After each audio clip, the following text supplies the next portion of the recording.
Yes, I think they go, yes. That'll be good. You know, Connell does a nice job. But yeah, no other emails were sent. Like, It's small. It reads very easily, right? It's like a very conversational, like, oh, that's a nice tone. Yeah. But it says what it needs to say. Yeah, isn't it? Yeah. I like that. Yeah, I'm like, oh, you've done this before. Yeah. Yeah. Hey, Bridget. Okay.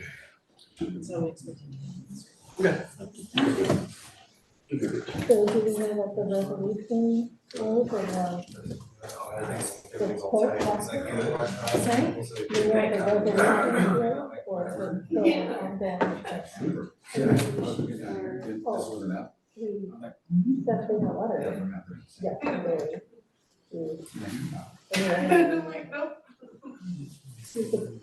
for Mary Ann and support. Oh, yeah, it wasn't a resolution, it was just a Well, letter. but no, I meant the resolution of our action. No action was taken. I know, we seem to be actually. But most of the people who showed up were in support, so, they were just, and Maimona was not there. And it was kind of crazy, like you can, if you watch it, the first hour, it was like an hour and a half, like over an hour and a half of She comments. was here briefly. And, She picked up Well, her, no, she's that's funny, she picked up her dinner. But she's joining us remotely, so she'll be there. From the union president. that's right, that's right, and you know, We really didn't say anything particularly. no, and they won't, sorry, I need to sign in, sorry. Oh, the-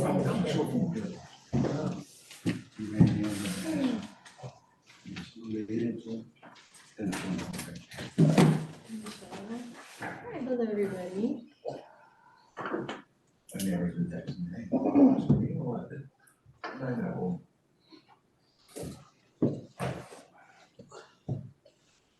But if you watch it, just bring popcorn, because it's like crazy. It's a little crazy. Well, that's what they attract. Okay. They set themselves up for this, Hey, but so Joe DeSalvo's going off the county board. Yeah, you know, that was the interesting part, because Tara was late. Did you hear what he getting did there. last night? Huh? Did you hear what he did last night? No, I have no That's what idea. she said. Oh, go ahead. No, you're good. Well, he got there, Tara got there late, and so he nominated himself for president. But then Grace, because she was there late, she moved it from the back of the agenda to the front of the agenda, the reorganization. Yeah, so first they changed the agenda Mhm. because she wasn't there, so they changed the agenda to do it while she wasn't there. Okay, So they changed the agenda, which they all approved, which that. Well, they kind of got bullied into approving it, but then because Tara wasn't there, she couldn't be nominated because you had to be in person to be nominated. So then they talked about his nomination first, and then it was just this machinations But that how were did they going on. themselves get bullied into that? Like, if you don't change the agenda to do a thing that's about the whole board when the whole board's not there. But they couldn't do it. They couldn't do anything anyway. Yeah.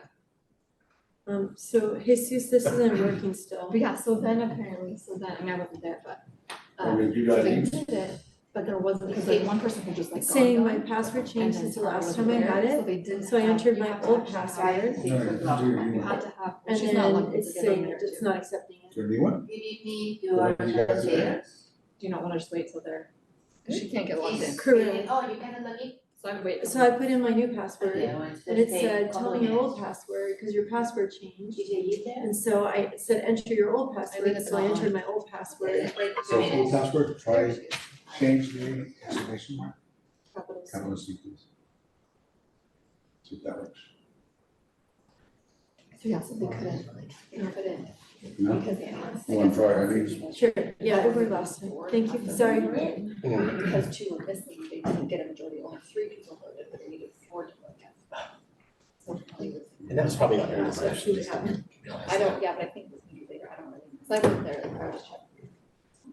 But they had to redo the whole thing, because it was a majority. Yeah, that's of the actually- board, yeah. So It was crazy. But there was a lot of like gleeful, like excitedness that they were gonna like pull this cool move, and it didn't happen, and then we just. So did you watch it later? 'Cause you I were did working watch it last this night, right? morning, yeah.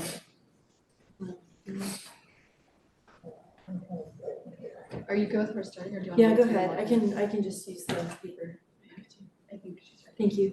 It's okay, that's okay. Well, good evening, it's already 6:01 and four of our board members are here in person and Eileen is on Zoom. Over there. Okay. So with that, we're gonna start tonight's meeting. Can the translator talk about our translation services for tonight and introduce the option? Thank you. Yes, hello everyone, good evening. The Zoom interpretation feature will be used in this meeting for English and Spanish support.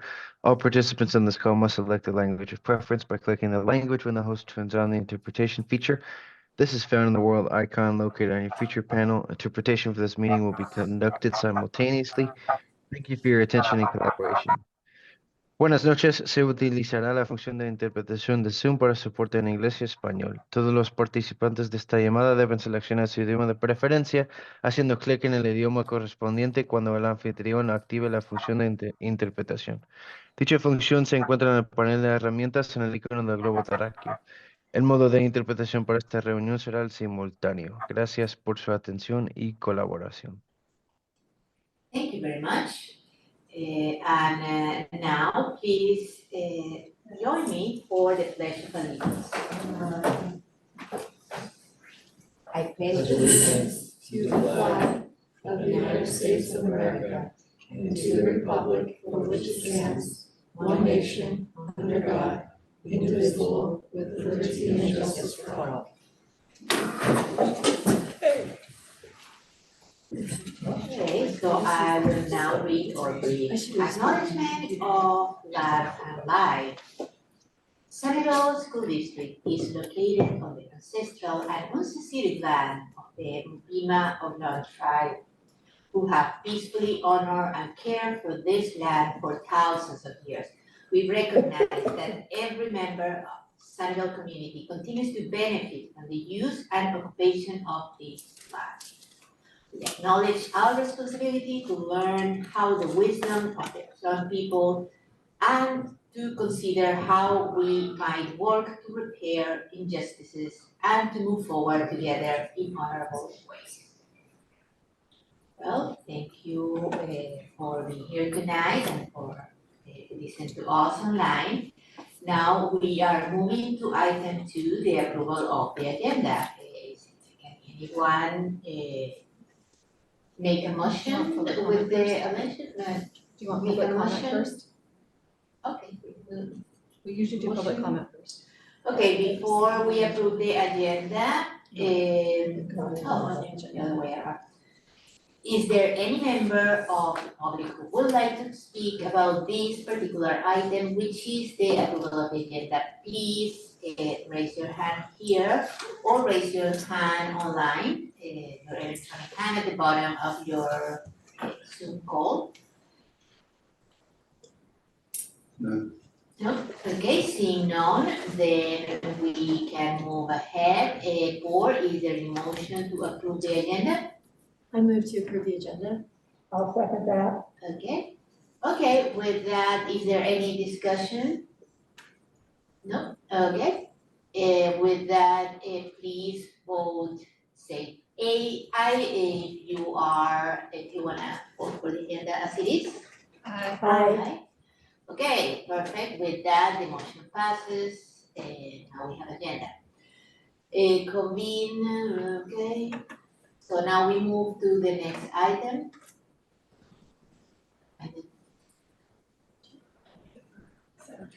Okay, so tonight we are starting with the item number 3, which is the annual elections of boards of officers and committee representatives.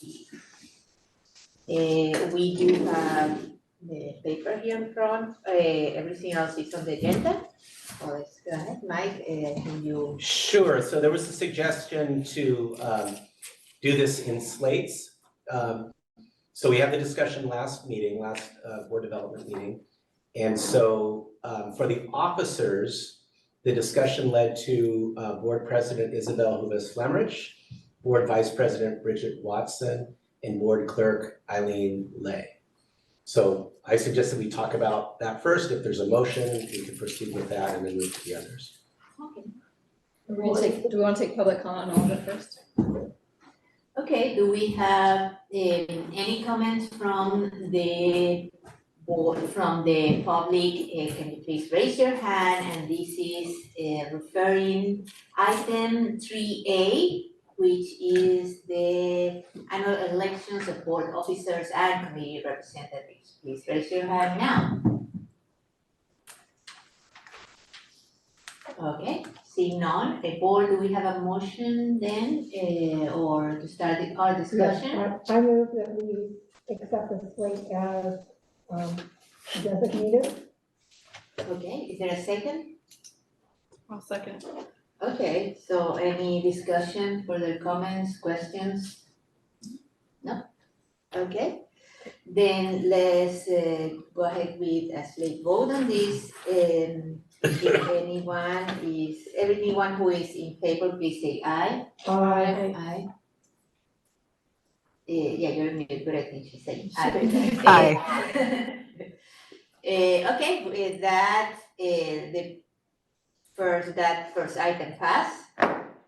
And congratulations. Thank you. Congratulations, dude. Thank you. Thank you. And now we go to the next slate. Yes, so this is for the committees and representatives.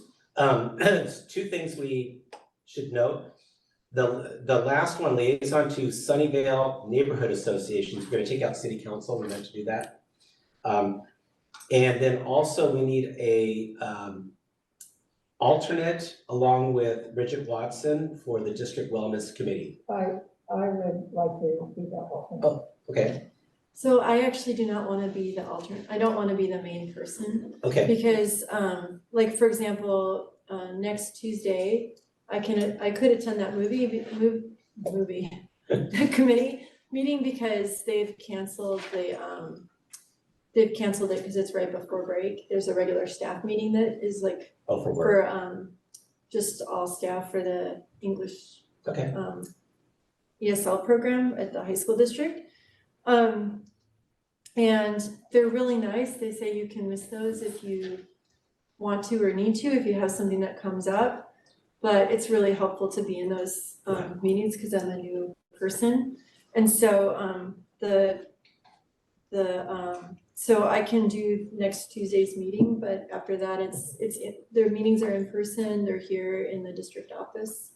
And it's mostly discussing wellness events that are happening around the district. So is there another person that would like to do it along with Nancy? I will be the alternate. Nancy, do you think you could be the main person for it? I hope so. Alternate would be real one for sure. It's the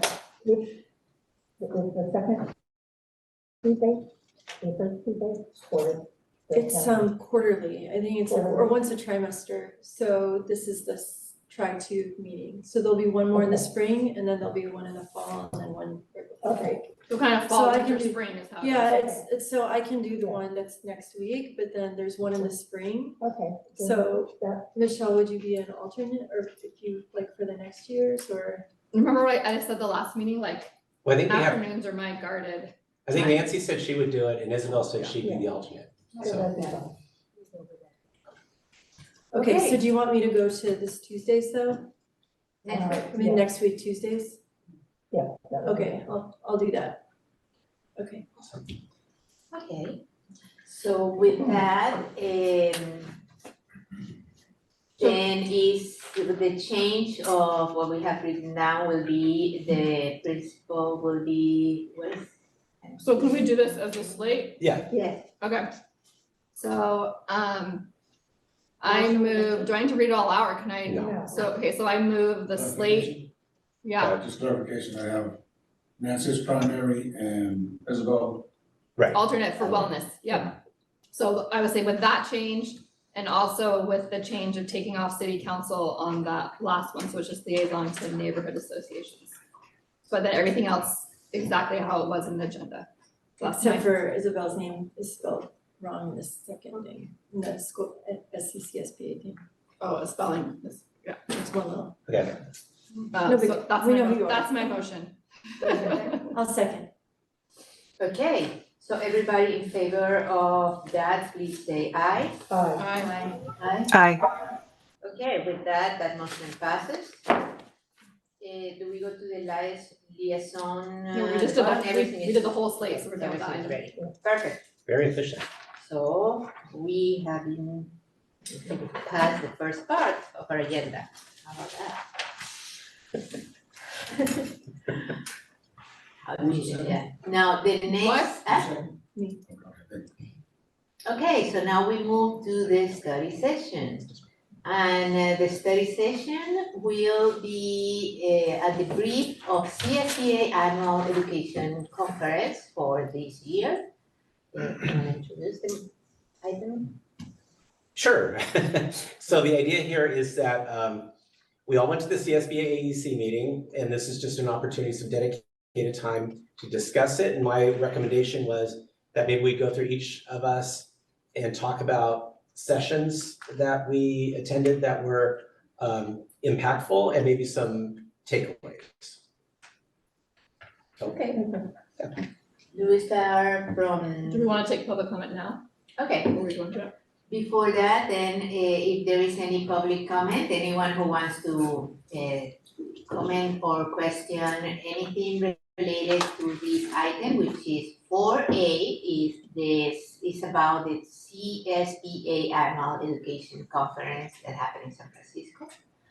Please raise your hand now, either here in person or online. None. Okay, seeing none, then we move. Do we have a motion to start this? There's no Do motion. we need, no, we Chuck- don't, Chuck- we don't need a motion to start, okay. So who wants to start from, Nancy wants to start? Yes. So a funny thing, I was surprised that in our, Schools for Sound Finance, luncheon, that I ended up being Oh, yeah. the board member who had served the longest within the group, so that was a big surprise. And that the superintendent who had served the longest actually had the same years of service as I did, so that was a fun and unexpected thing. There were two, of the events that I wanted to comment on. And I'll start with the last thing that we did was in the general session. It was exciting to see Albert Gonzalez take over the mantle as being CSBA president, because I've known him so long, and it's just been exciting to see his growth and contributions to CSBA, and I am excited to see what his year of leadership is going to look like. Moving on, I was really impressed with Mark C. Perna's talk. He talked about his book, Answering the Why, Unleashing the Passion, Purpose, and Performance in Younger Generations. And it spoke to me because I'm a parent and just understanding the challenges of engaging your children to figure out what it is that they want to do in the world for the rest of their lives and what pathways they're going to be taking.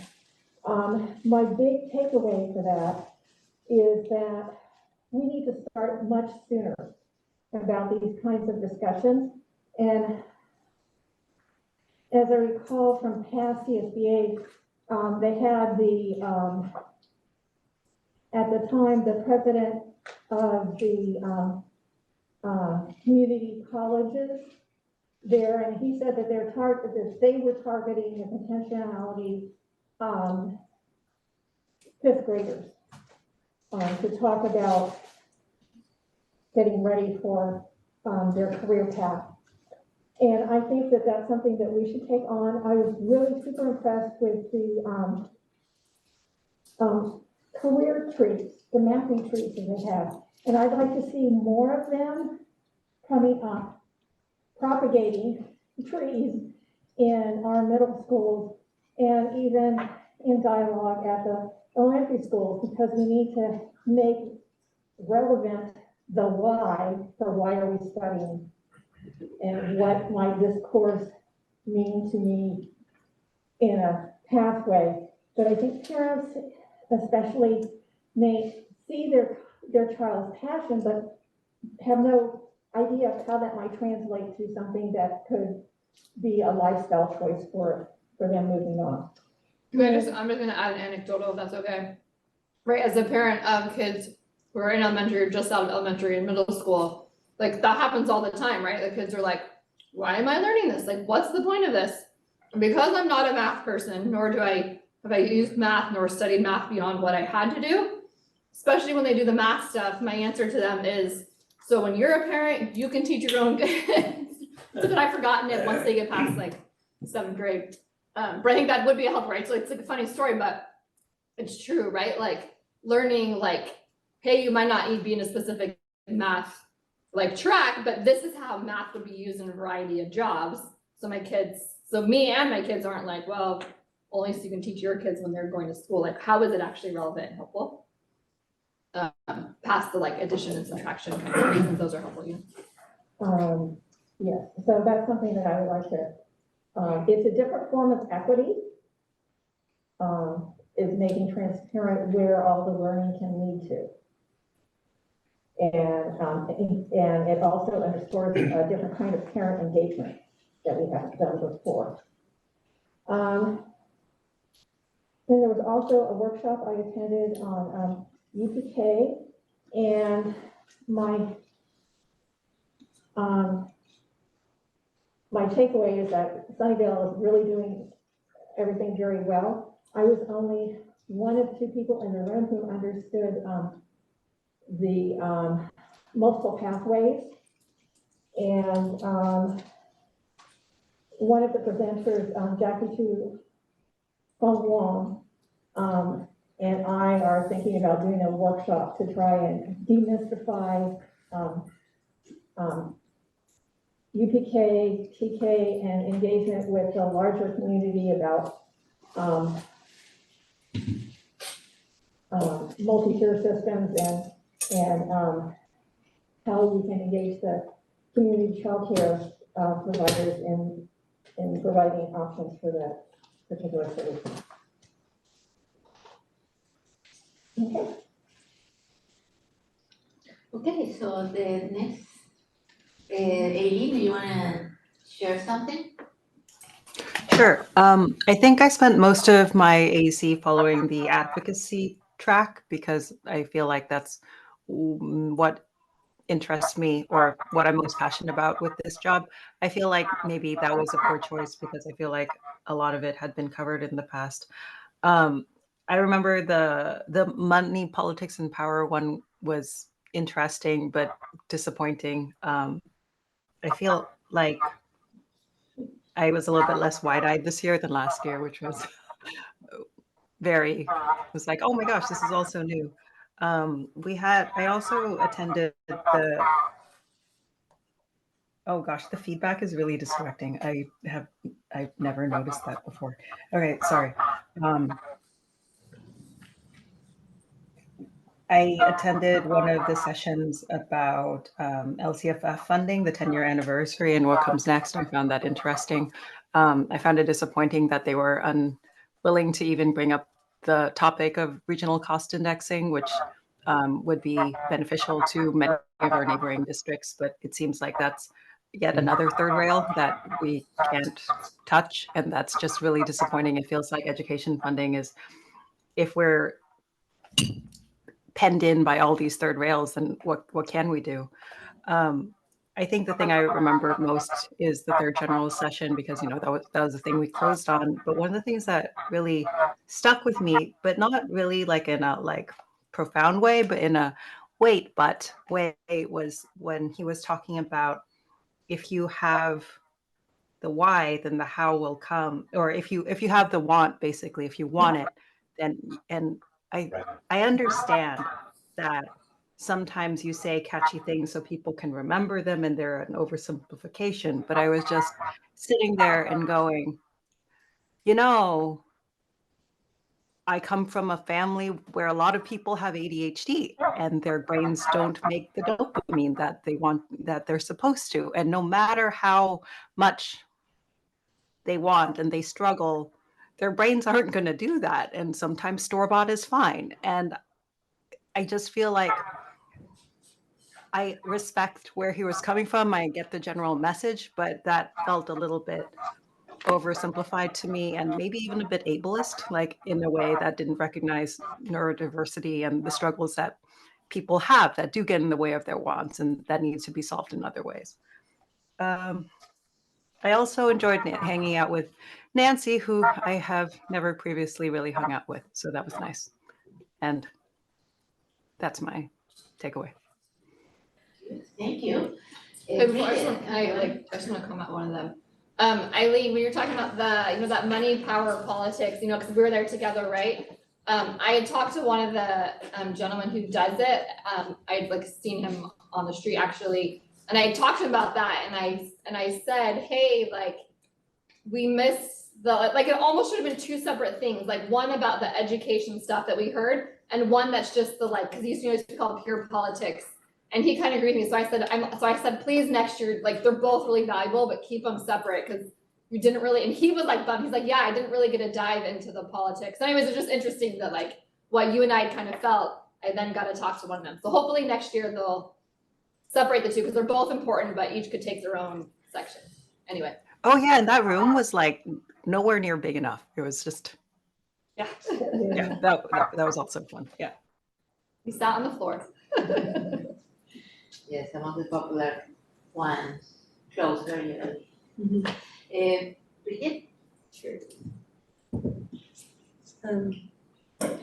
Okay, so my Chromebook isn't working, so I apologize, but I did write up something for the, well, I just can't access it, I'm sure it's working great. I did write up notes for delegate assembly, I'll send those out. Albert became president, he's a trustee in Santa Clara Unified, and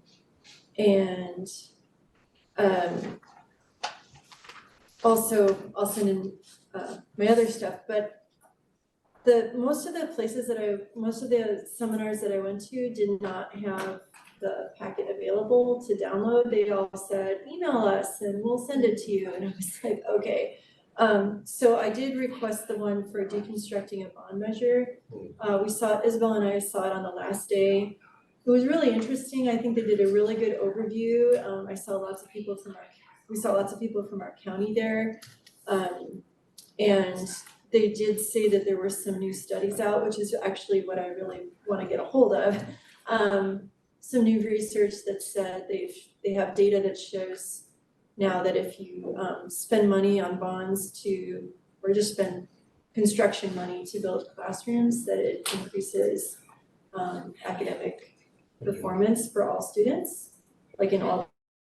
And then the other thing that they said was if you spend bond money on things like fields and facilities, pools, gymnasiums, that it increases, I think it was $1.25 per every dollar spent. It increases property value. So if you're trying to sell a bond, and we're doing both, so it's like, oh, that's really cool. So I want to get the data and those studies for us. Brant may be able to help you with that because he cites those. Yep, he did give a thumbs up. He's got it, okay. All right, well, anyway, it was a really good presentation overall. I took lots of notes and learned a lot. And then the other thing was, I took a couple of sessions on cybersecurity. You know, CSP is they have a task force on cybersecurity. They're very concerned about data protection. And in each of those sessions, it was so interesting because they always would make makes statements about the dangers of AI, right? Like, so you go into the cybersecurity ones and they're always warning you about AI. And then CSBA also has a committee about incorporating AI into learning and like to study like what the next standards will be and how to utilize it. And then they had the whole thing they had the whole session from Khan from Khan Academy, Mr. Khan, to Sal Khan to come in and talk about how awesome AI is gonna be. So I felt very torn on my opinion about AI at the end of the thing, like, wow, seems very complicated. Exciting, but complicated. And of course I wanna use it in my little classroom, so I'm gonna was investigating.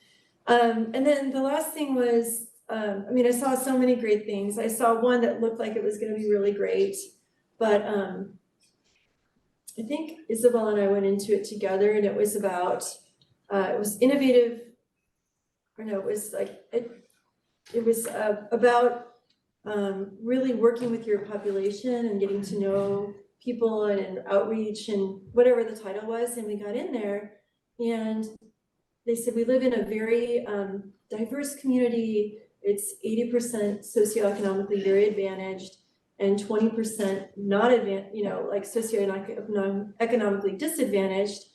And I kept waiting, and I think the title was like All Means All or something, right? Yeah. And I kept waiting for her as the superintendent to say something like, and this is how we connected with the 20%, right? And instead, her pitch was, our 80% are so educated and so involved, they know so much, we have to be so good. We work really well with them.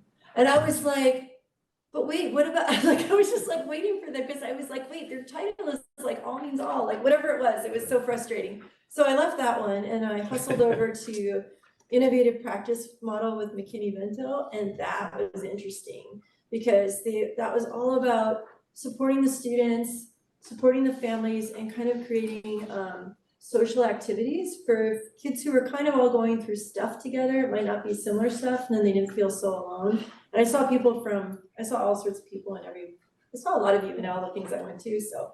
But I thought that was really interesting, so I definitely want to order the deck since I didn't see all of it. But I just thought that, and they had, you know, videos that were the kids were talking about how much it meant to them, and I just thought it was like counseling and activities like going bowling together, and it was like a big mix of different kinds of support for students and families who are unhoused or just going through trauma. So it was really great. But overall, I thought it was a really great conference, really well organized this year. And just some of the rooms just weren't big enough. So that was it. It was like there were some ones where we were like, oh, a lot of people want to see this, you know. So that's all I have. Okay, thank you, Michelle. Yeah, so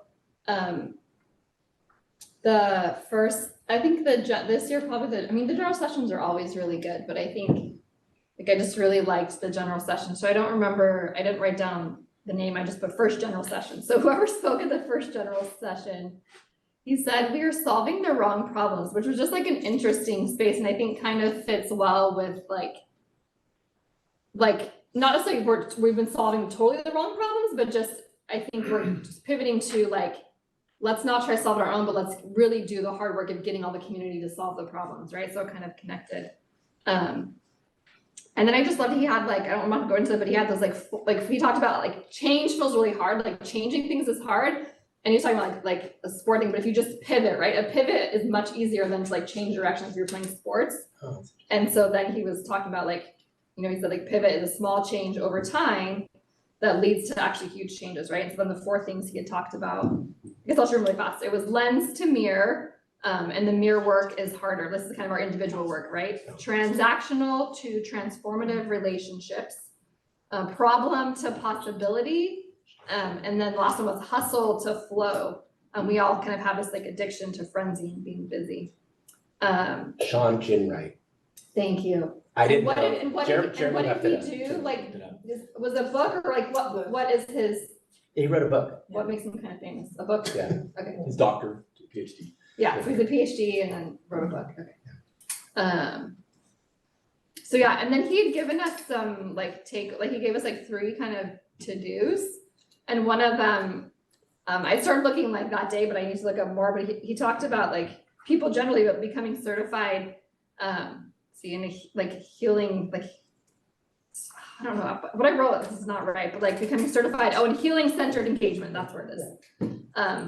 So it might be way more work than what I can think about if it's not a super, like if it's not, a year-long course that takes like multiple hours like crazy. I'm gonna look into that. Then I'm kind of bummed Tasha's not here because probably the one that was like of the sessions that I feel like could potentially be like the most kind of helpful and exciting for our district is one where they talked about, and I know I mentioned a few of you guys, but they created accelerated learning labs. And so it was this idea like all, right? So that acronym is all, so say that all kids can learn. And so it's essentially like, right, helping students like learn multiple years of like, what's the word I'm looking for? My brain is Growth. Growth. Yeah, thank you. I was in that one too. Yeah. Multiple years of growth in like just 1 year. And so there was some stuff like the data that was like a little bit tricky. So it's not like for sure like, oh, they have like figured it out, but it was very promising. And like Tasha and I were chatting about it a little bit. And it kind of like as a general, it seems like they just have a more robust version of kind of what we have started, with our the DSS. Direct student services. Direct student services, thank you. So it's kind of like just a more robust version of that. But then the name was just really great, Accelerated Learning Labs. And they have models for all like elementary, middle school, and high school, and they were a little bit different models depending on the age of the kids. And then I'm assuming like, are we gonna have like, are you two gonna share your stuff too, right? Okay, awesome. Because I would love, I almost like when she was talking about AI, I was gonna say, Jeremy, like share your thoughts with us. So hopefully you'll share some of your, and Jeremy had also gone to a conference, well, multiple conferences right before that were like AI stuff. Okay, and then I think I wanted to share, so Eileen, it was interesting, like I appreciated you making your comment about your perspective of so this is what I wrote, I think what he said is, if the want to is strong enough, the how to will come. So one, I'm really glad that you shared your perspective. I'm like, oh, that's a great, like, it's just a different way of looking at it. But I think I hadn't looked at it that way, but I also hadn't quite looked at it the other way that you were saying. When he said it, I was thinking about it kind of more in the context of like, oh gosh, now I'm like blanking on what I was gonna say. With kind of the idea of like, all kids can learn, right? And sometimes us as educators, we get stuck and we have reasons why they can't. And so I kind of connected it to this space, right? Kind of like, we haven't figured it out yet, right? So that was kind of my take on this, was like, if we can figure out how different kids learn, whether it's like they need the motivation or whether they need a different skill or a different thing, but if we as adults can figure out what it is they need, right, then they will like learn, whatever. So anyways, that was kind of the spin I took on it. So kind of a different one or whatever, but yeah. Nice. Thanks. So yes, I did notice that this year it wasn't as amazing as other years. So what Elaine is saying like is true, but I think this is my fourth one, and I feel it like that. That the other years there are always few of them or 2 or 3 that really blows my mind, and I'm still thinking like we should do what so and so say 2 years ago or last year. Like the middle, the guy from Brooklyn that had the middle school program on Saturdays for the debate team. Oh, yeah. Like, that was like, why isn't everybody doing that? Because that's amazing. This is like other years I see a lot of things like that. Really innovative programs that blow your mind and apparently work wonderful. So, this year we had a lot of good things, but yeah, again, not like other years. In the CLSBA meeting, I think what it was the more interesting thing was seeing again the school rap. Those guys are very good. And the way how they implement their ethnic studies is very dynamic and very fun, and it's so easily approachable for kids. On the Apisma, there were just, Apisma, breakfast, there were some interesting speeches, but nothing really that amazing, but the prizes that people were getting, also some community prizes.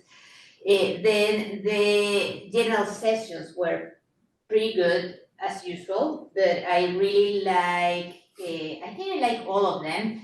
The Khan Academy presentation was really interesting about AI and how you can use it as an asset and in your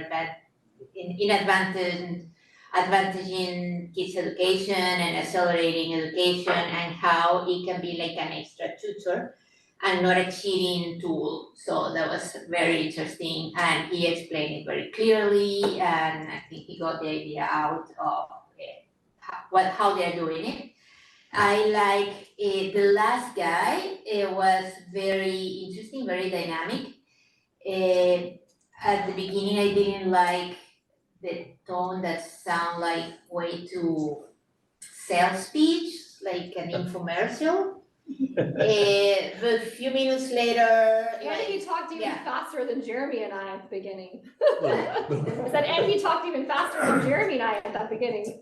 Yeah, like he was then, like 5 minutes into it, like you forget about the selling speech, and then you get like what the message is, and it was very fun, very, very interesting. But one of the things from the sessions that really got me was the same that Bridget say about the bond measure. We were very interested and went there. And everything that they were saying, I think we already understood because we have been working with it.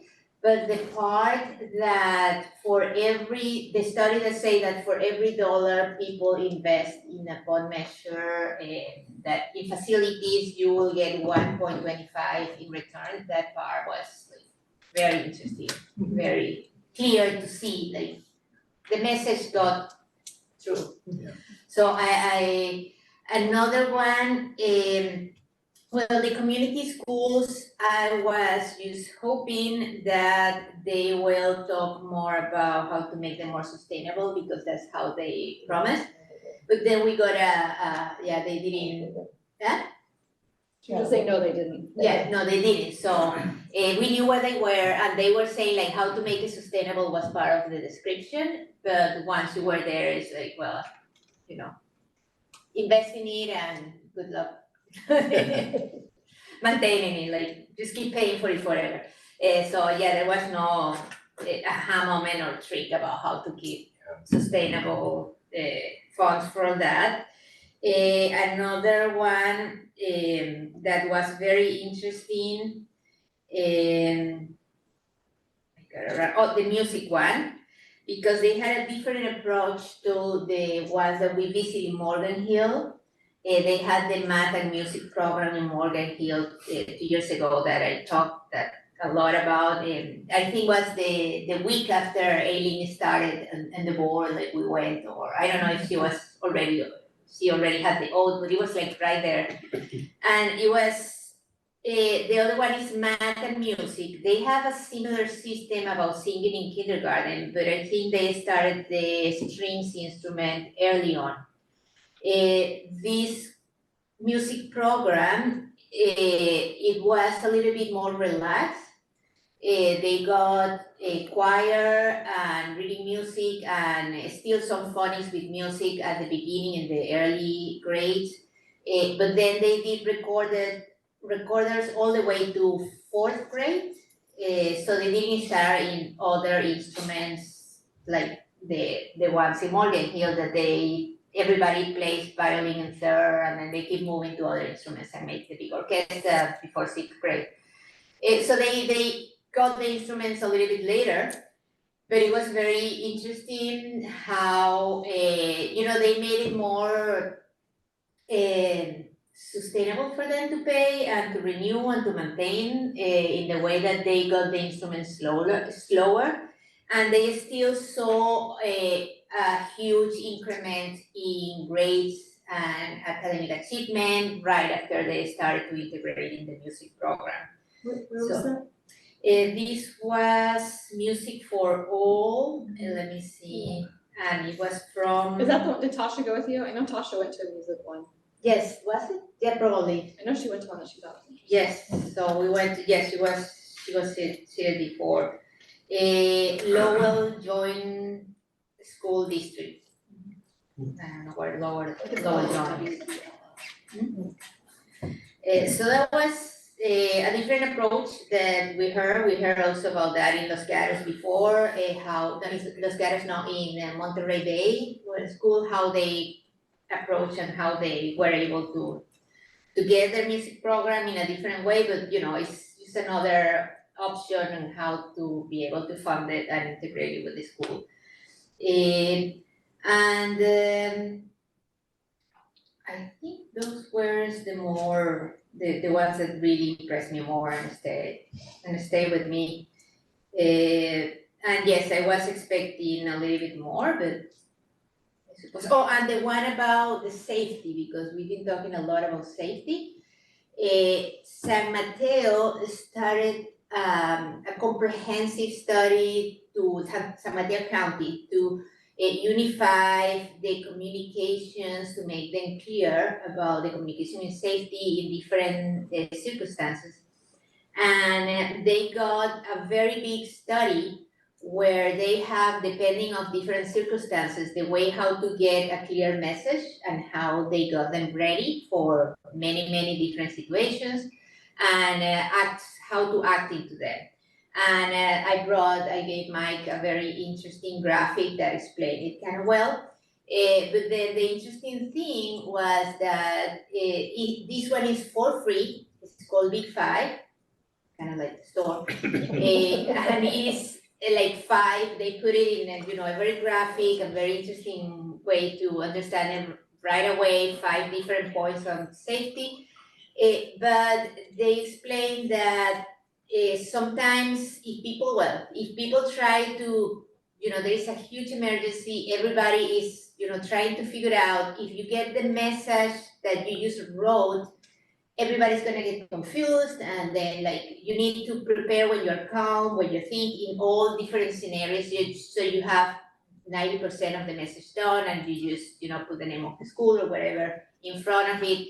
So there are no misunderstandings, there are no things that go wrong, and they actually have the language. They have studied which words to use that convey more efficiently what you want to say in a moment of crisis. And the only thing they ask you, they give you the whole program for free, but they ask you that you don't start customizing it without asking them, because they say that they have a particular reason for everything. And so if people start tweaking it, they might get it wrong, and then then there are issues with really communicating and people getting what is really happening. So yeah, those were the most poignant ones, interesting. Okay, do you want to go next? Sure.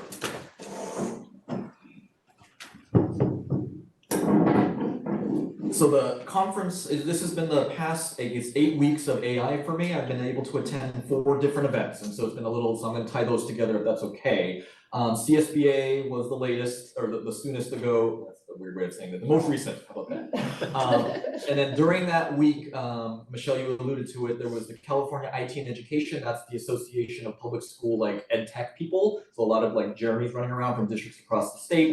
Prior to that, the Santa Clara County Office of Education held an AI Summit, a 1-day event, which was fantastic. Interestingly enough, they procured Saul Khan to talk there, and he actually gave, well, I'm in open session, 90% of the same thing that CSBA did, so that was a huge get for Santa Clara County.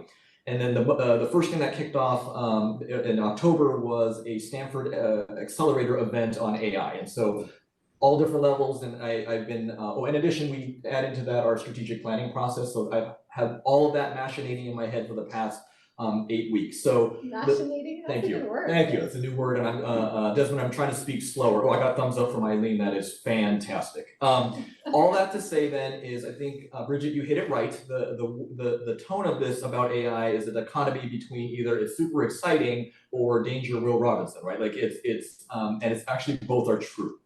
And so my takeaways then, both from CSBA and the SITE conference, is the fact that the trends last year for SITE was 90% cybersecurity. This year it was 60% AI, 40% cybersecurity. And so similar with CSBA, those are the big kind of issues that we still can't forget, because there's new things coming our way and we want to make sure we shore that up. So I don't want to forget the cybersecurity importance. But I guess the key takeaway is AI is still a tool.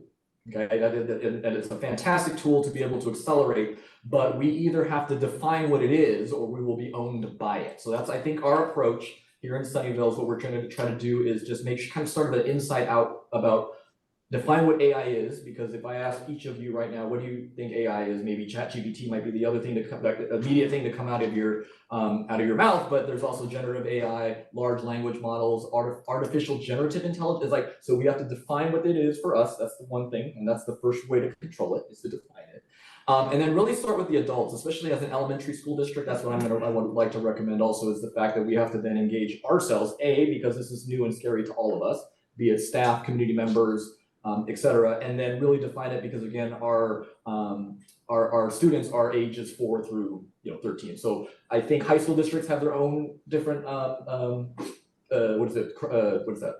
to solve with GPT and cheating and those types of things, but that's how I want to try to define it for elementary, or us as Sunnyvale as an elementary school district. So. Yeah. So one thing I kept hearing over and over when you were talking, Jeremy, it reminded me of something I heard several times during delegate assembly and then again at all these different sessions, was they said, we want to get out, we don't want to make the same mistake we made with social media.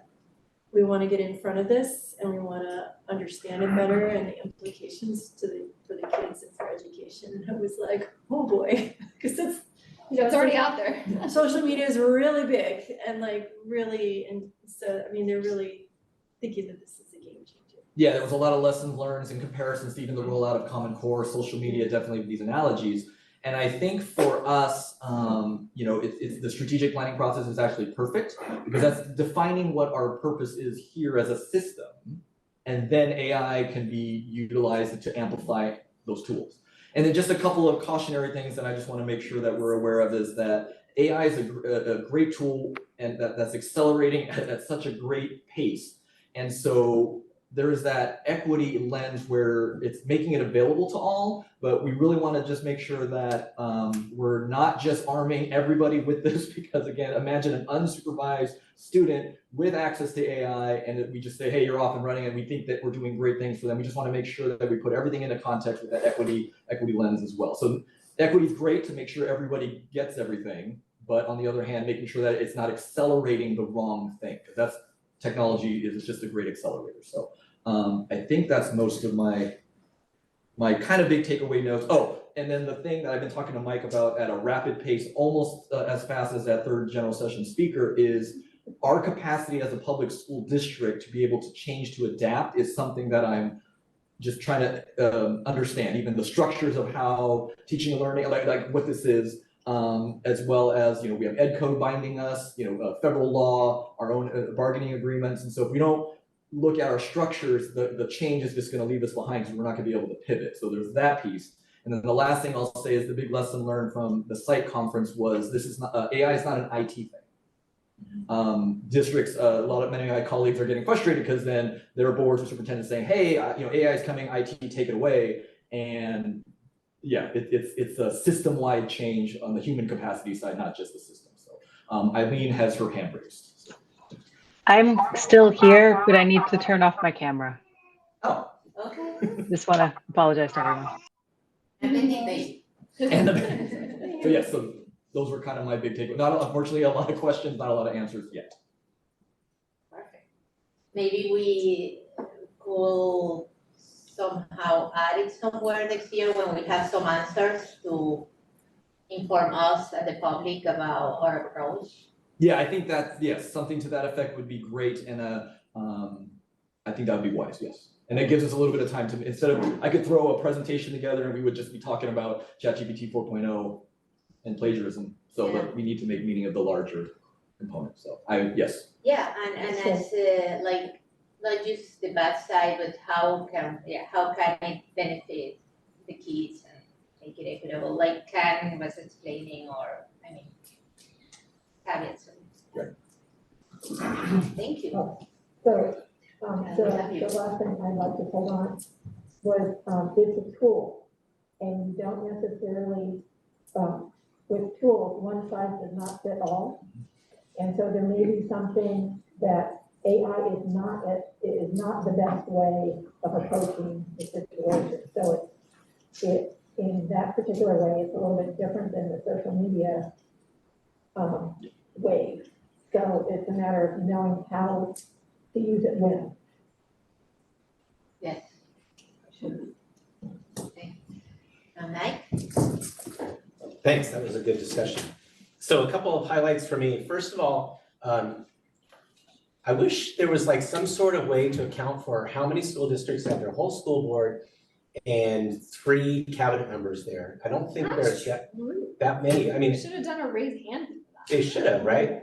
And it's really impressive, and it's like, to me, just the team building is fantastic, and everyone has to make some level of personal sacrifice to be there. But to me, it's just really worth it, and it's great. I mean, Tasha was there, Jeremy was there, you were all there. I really appreciated that. Some highlights. Yeah, I really appreciated hearing Sal Khan, because as Jeremy kind of alluded to, he keeps going to these things and he comes into my office and he closes the door and he's like, okay, I've got the next 3 years planned out. Well, not planned out, but like, I know what we need to do. So he's right. Yes. He's very excited about this, and which is good. And I think we have the right person leading it.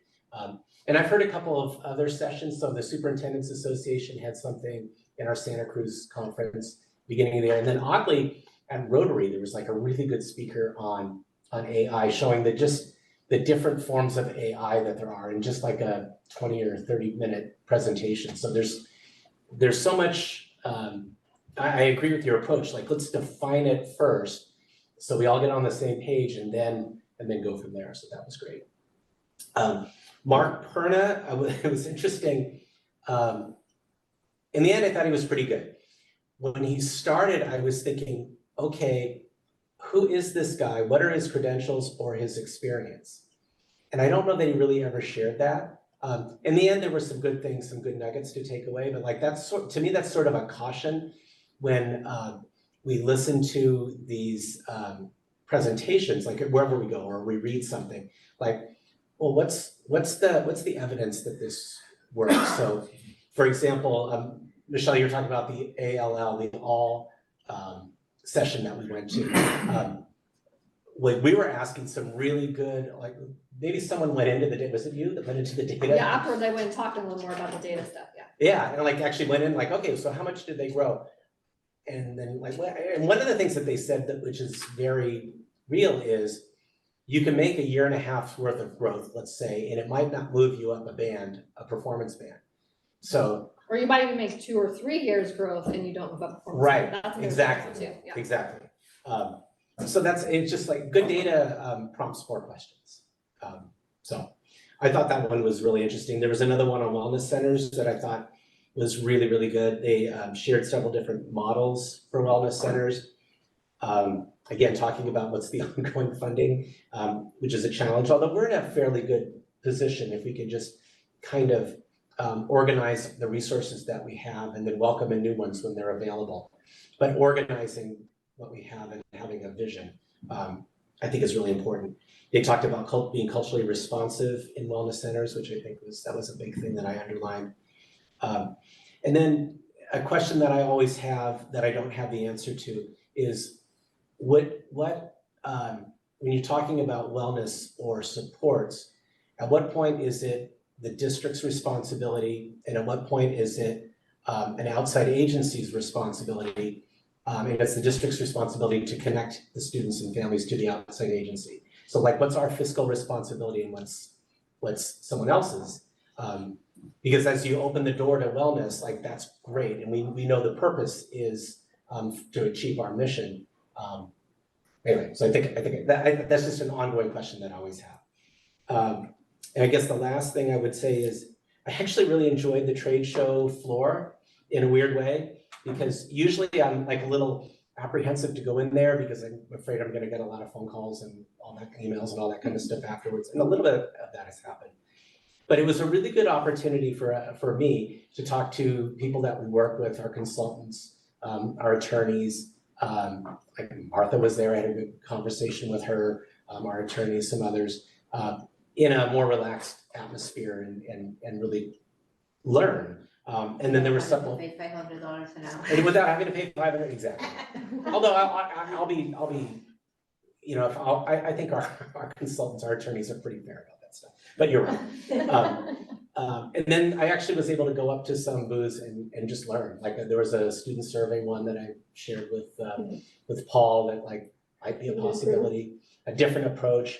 I learned about school buses by going up to the school bus booth. Oh, yeah. So just things like that. So, but the overall, I think the team building is the biggest takeaway, and I love that we were all there. So thank you to everyone for your efforts. So I wanted to let you know that I talked with the head of the conference committee about the trade show, because I thought it was missing a lot of people. Mhm. We were, and I invited them to think about, the guy from CSBA, when I was talking with him at the CSBA booth, he said, oh, I curated all of our sponsors this year and everybody who's supposed to be working for us. And I'm going, you know, you miss people that we also need to have there, like PTA and Oh, that's interesting. School Nurses Association that we wouldn't interface with on a regular basis. But there are other agencies that we work with that we really would appreciate having them have a dialogue with. Yeah. The groups that aren't necessarily trying to sell, Correct. but they also maybe don't want to be there. They're not trying to sell something. Well, it isn't necessarily a sell, but it Oh, was yeah. building a relationship. Yeah, that's interesting. Well, there was at a Pisma, for example, at the breakfast, they mentioned that every child in California that is on, you know, that it qualifies for free or reduced lunch or whatever the designation is for socioeconomically disadvantaged, that there is a higher education, a post-secondary, post-high school scholarship fund available, and that they actually have a way to create savings accounts for them, and people just have to claim them. And I think it's like $1,000 per child, and they have millions of dollars that are Like with unclaimed. the 529. And it's gonna be running out. And It's then called Cal Kids. And I think it's a $75 seed fund for one designation, and then there's more for a different one. But yeah, it's called Cal Kids. You can go there. Yeah, right, so there's Cal Kids, but then she was saying then, and then if they're foster youth, it's an additional $500, and if they lost someone to COVID-19, there's a special California Cares Fund or something, like there's multiple funds, and it ended up being like a substantial amount of money that I think that we could inform our families about on our website, because of connection or But invite them, families maybe who- we're but the there, families the who trade need it, shows. I would say the families who need it aren't gonna go to our website. So how do, if we really No, want. I'm saying like at our school sites and, Okay. you know, like through the PTAs or whatever, because I feel like it's just not, like, I talked to them on the trade, what reminded me was I talked to them on the trade show floor last year. It was someone from the California, what is Fiona Ma? She's our treasurer, or what is she? I think she's a treasurer, yeah. Yeah, so it was someone from her Yeah. agency that was there, just like when you're talking about partners that are, Yeah. it's like she was there and she wasn't selling anything, she's Selling like, free stuff. she was trying to get people to be aware. We brought it back last year and maybe we could do a little more this year with our, because since we have so many active parent groups and active resource groups. Yeah, that is a phenomenal resource to share with our community. Okay, so it's 7 o'clock. Do we feel that we are done with this and we can move on, or if anyone wants to add anything? Okay, then with that, congratulations, we're on time. Before we go to the, we're gonna do a break or something, Yes. right? Before we do a break, I have one thing real fast, I forgot to do earlier though. I just have a little thank you for you, Isabel, for being president this last year. You can read the card later, but you can open it up to get now. It's a very, very small little thing. You open it now. So you open the card later, you can read the card later, it's just a long note. But you can open the gift Yes. now. Good. Oh, our photo. Oh, that's nice. Yeah. That was great. That's awesome. The Thank photo you. from CSBA. That woman taking the photo knew what she was doing. She was very serious about it. Wow. Yeah. She had like several angles that were really good. Yay, great job, Isabel. Thank you very much, that's very nice. Yeah, so thank you. You done a great job. I and love the excited to photo. have you here. Good, so with that, we're gonna have a 5 minute, 5 minutes or 10? 5 minutes. 5 minutes break, so we'll be back at 7:07.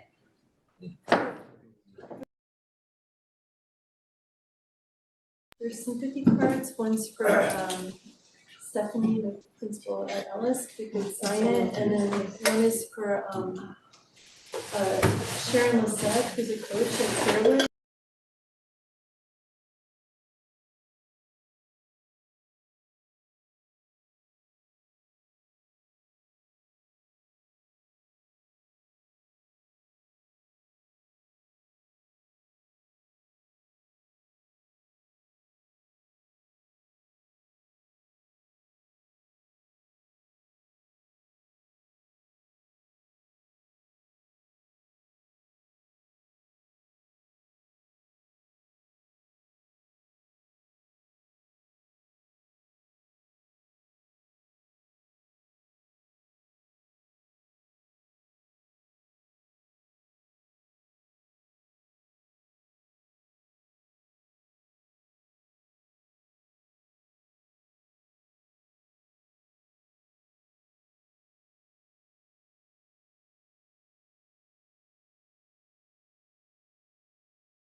is 7:10 right now.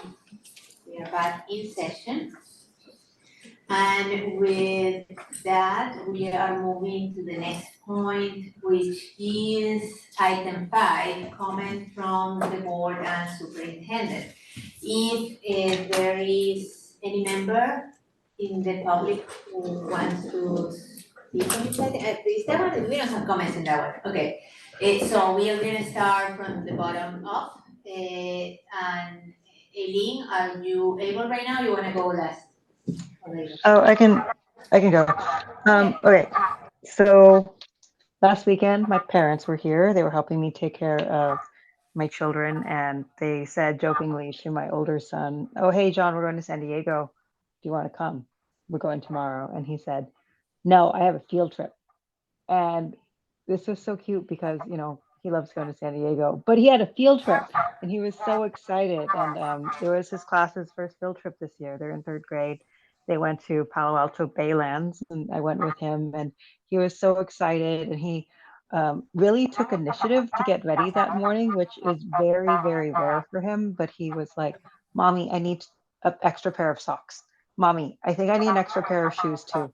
Mommy, can you show me the email that Ms. Alvarez sent you to make sure that I have what I need?" And it was so great. So I went along with him on his field trip and it was so sweet watching all these kids get out and the way that they interact with each other when they're out and about. And I guess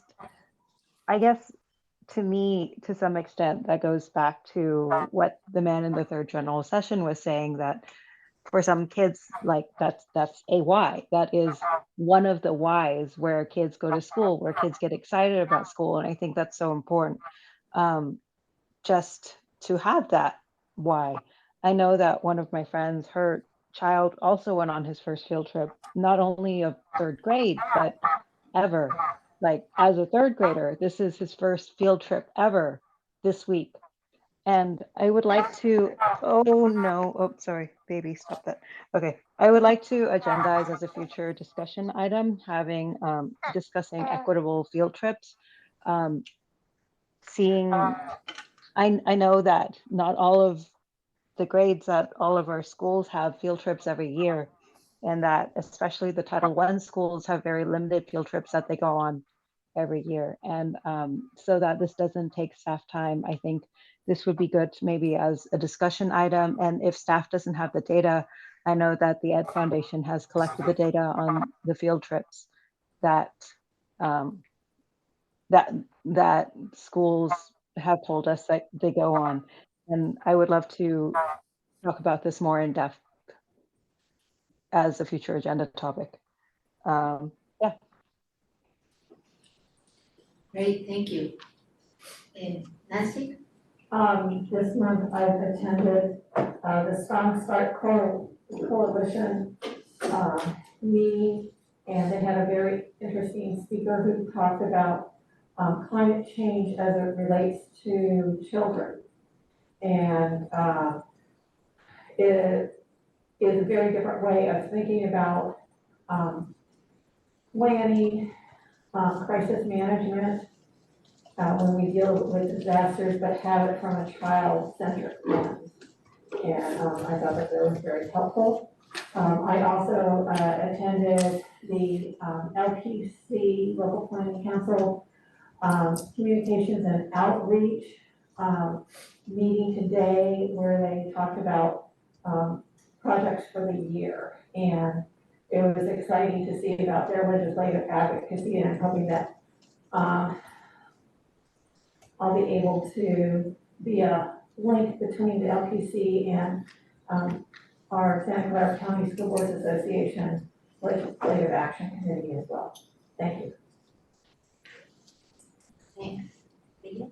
Okay, so I will send my activities in. I just had a really fun meeting today. Sorry.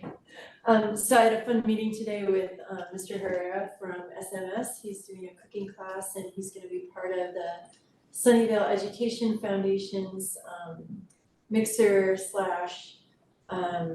showcase. Basically, it's going to be a student showcase And it's gonna show all the awesome work that Ed Foundation is doing in our schools.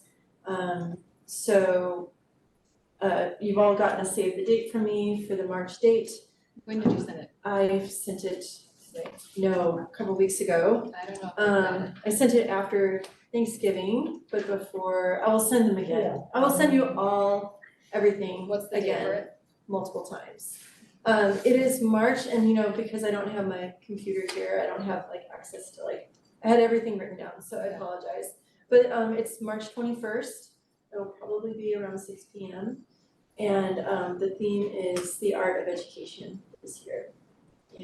And That's spring equinox day.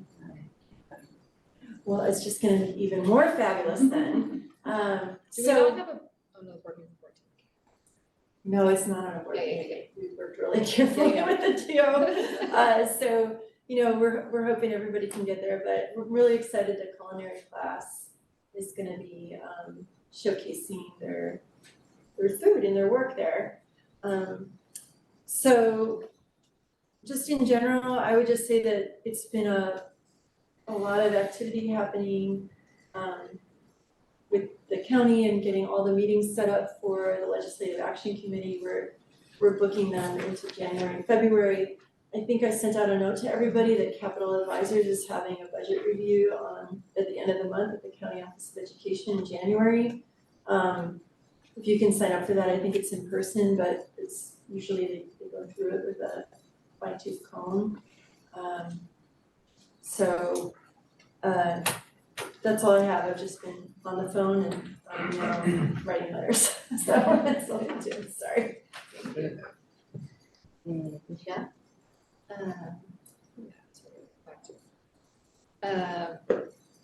So I mostly just wanted to give share out about the office hours. That was last Friday, right? How many days? I think it was last Friday. So the San Miguel office hours, we had 3 of us the first, so then Bridget excused herself, so the other 2, so Eileen and I could be there. And they had a really great turnout, which was awesome. I think the parent organization kind of got wind of it, and so they have a very active WhatsApp group, and so they shared that. So we had a great turnout. Some of the kind of key takeaways that I had from it was I put love 3 times. They love the community of Juntos, the support, and it's like a family. And then some of their concerns were around transportation, and in particular, safe routes to schools. And there's some crossings there, like the crossing on Duane, there's some specific spots. And a couple of them were actually one was sharing concern, and someone else I've actually talked to the city, so I was great, you two connect with each other and kind of go forward with that. And then also then some concerns about school campus safety. Some of their fences are a little bit shorter than some of the other schools. And then we've heard about other schools, sometimes gates don't always get closed, and then they have the tricky space, which we've talked about this in our board meetings too before, but the front office and the way the gate is, that's a tricky dynamic where it has to kind of be open. It was not designed in the best way for what we're trying to achieve now.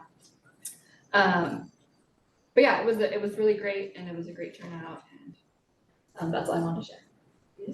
Thank you. Yeah, well, I always forget to say my stuff, that's okay. It was, obviously with the AEC was a very busy month.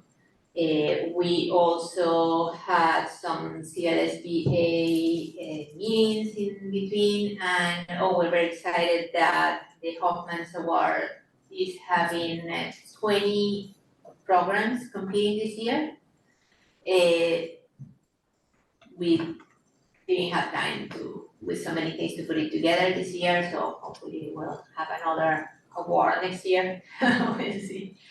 But we won last year, so that's good. We do have. They tell us, they say, Sunnyvale, stop entering, you win every year. So they don't want us to enter. We're sharing the love this year. Yeah, that's right. Well, we have a couple in the queue ready to go, so they should, don't get too confident, great. other districts. Okay, we'll let them know. Yeah, we're really giving them some space to breathe this year. let's see, and we had, I went to the event in San Miguel.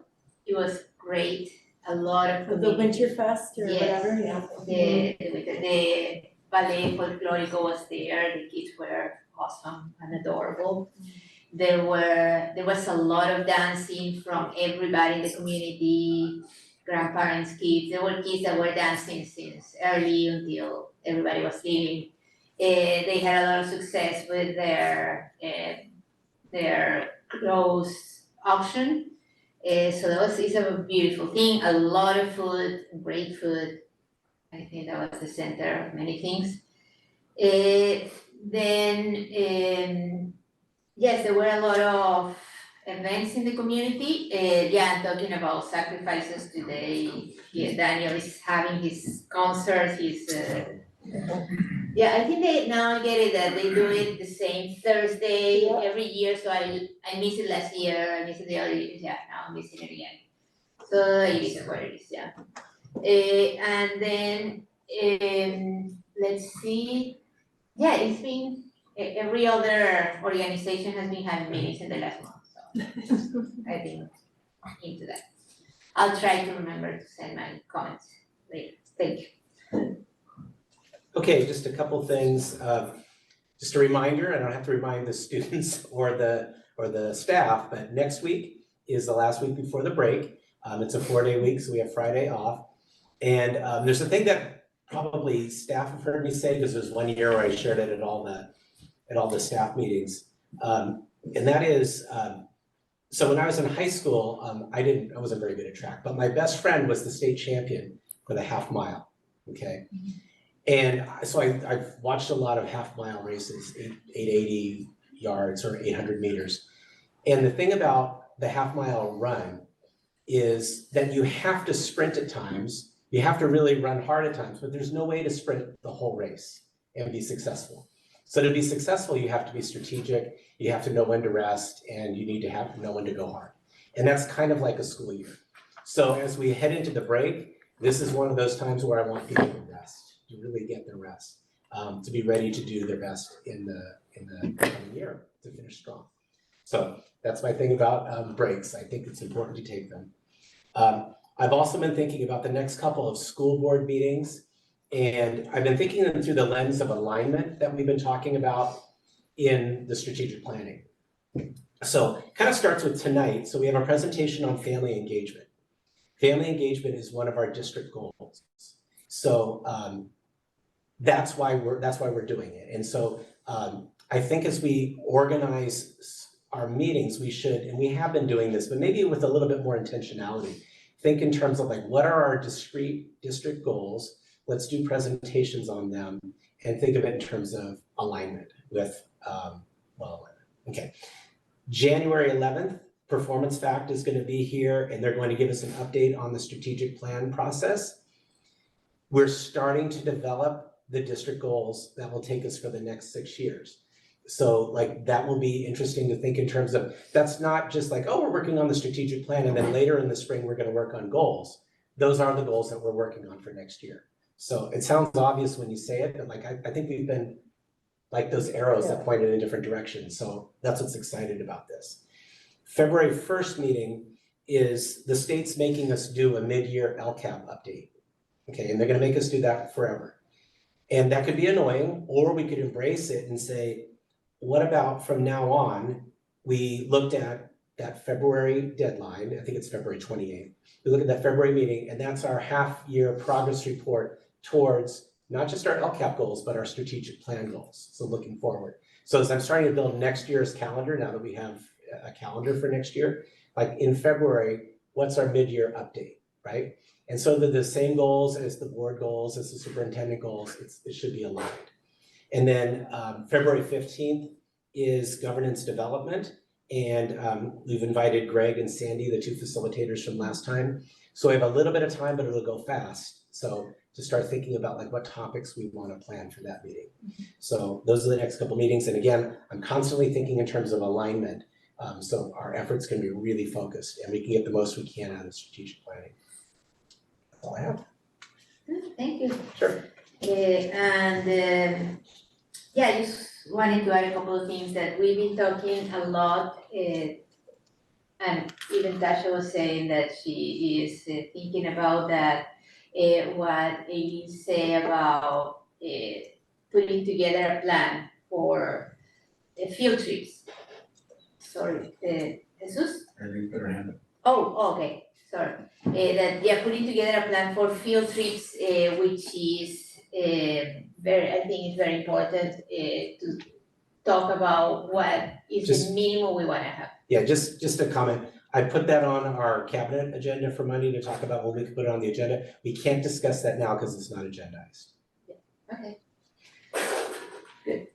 So, Aileen, I wanted to add on to what Michelle said about the office hours at San Miguel. I forgot to mention this earlier, but one of the elements of feedback that I got was that in future office hours, it might be helpful to lead with who exactly we are, like not just like I'm Eileen and that's Michelle, but this is what a Board of Education does. This is how education works in the US. We are elected to do this, and especially in schools with high immigrant populations where that might not be immediately obvious, that would be probably a helpful thing to start with.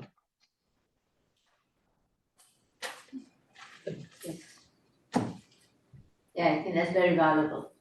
During the DLEC meeting yesterday, a lot of people were in understanding how a meeting, a meeting agenda and all those things, so I think it was a good point to start saying like, what are the rubber rules of a meeting and why we do this and why it's important to publish the agenda, go through the agenda, even if you weren't here, they need to approve the minutes of the other hearing, so that's a good way to clarify why the things are done in the way they are. Okay, can we move on to the next point? Anyone has any extra information want to share, need to share? Thank you. Well, with that, we move to the next item for tonight. That's item 6. So this is the comment from the Sunnyvale Education Association. So if there is a member from this organization who is there online and would like to speak to us. No representatives, so thank you for that. With that, we move to next item, which is item 7. Comments from the California School Employees Association. If there is any member of this organization who would like to share anything with us tonight? None here tonight, so hope everybody from both organizations have a great break. We move to item 8, comments from the public. So we do have one card for comments in person, so if anyone has a comment, please online, raise your electronic hand. I see we have at least one online. How many? One? Remind me this is And- on agenda. Yes? Remind me. Yes. And then we have one card in person, and for this portion of the agenda provides an opportunity for members of the public to directly address the governing board on any item of interest to the public.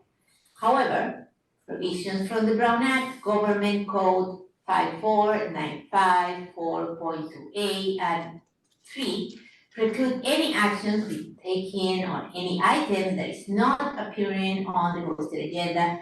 Times limits allocated to public testimony are 3 minutes per person and 20 minutes in total. Speakers are asked to give their name and affiliation so that an accurate record is reflected in the minutes. And with that, we can start in person. We have here Michelle Evgeny from the Sunnyvale Education Foundation. Welcome, please, and your time will appear on the screen. Thank you for being here. Thank you for having me. Well, it's public, I'm allowed. Hi, I'm Michelle Evgeny. I am the president of the Sunnyvale Education Foundation. And it is my pleasure to be here tonight to give you a bit of a mid-year update. I wanted to let you all know that SEF has wrapped up our fall grant cycle, and we have distributed at this point almost $153,000 to the 10 schools and the district office. There is still a bit more money to come later in the year, and I look forward to sharing with you more information and a nice big check later on. I wanted to highlight some of the things that we have been able to fund in this fall cycle. We had 43 site-specific awards, meaning the 10 schools, the 10 sites, put in a combined total of 43 requests that got awarded. They put in a few other requests that we were not able to award. And these come in 7 program areas that fulfill the mission and work that SEF does to support enriched education for all students in the Sunnyvale School District. They include after-school enrichment, arts and music, justice, equity, diversity, and inclusion, learning experiences, such as you've heard referenced a few times tonight, the broad term for field trips, assemblies, and we point out we include transportation costs in that, which we know tends to be a significant chunk of the learning experience opportunities. We also fund outdoor classrooms and garden spaces, science, technology, engineering, and math, otherwise known as STEM. And we do have a category for whole child wellness, which includes such fun things as a Zen room at the Columbia Middle School coming. We also ask when we make these grant offers whether these opportunities would be funded if we did not provide it.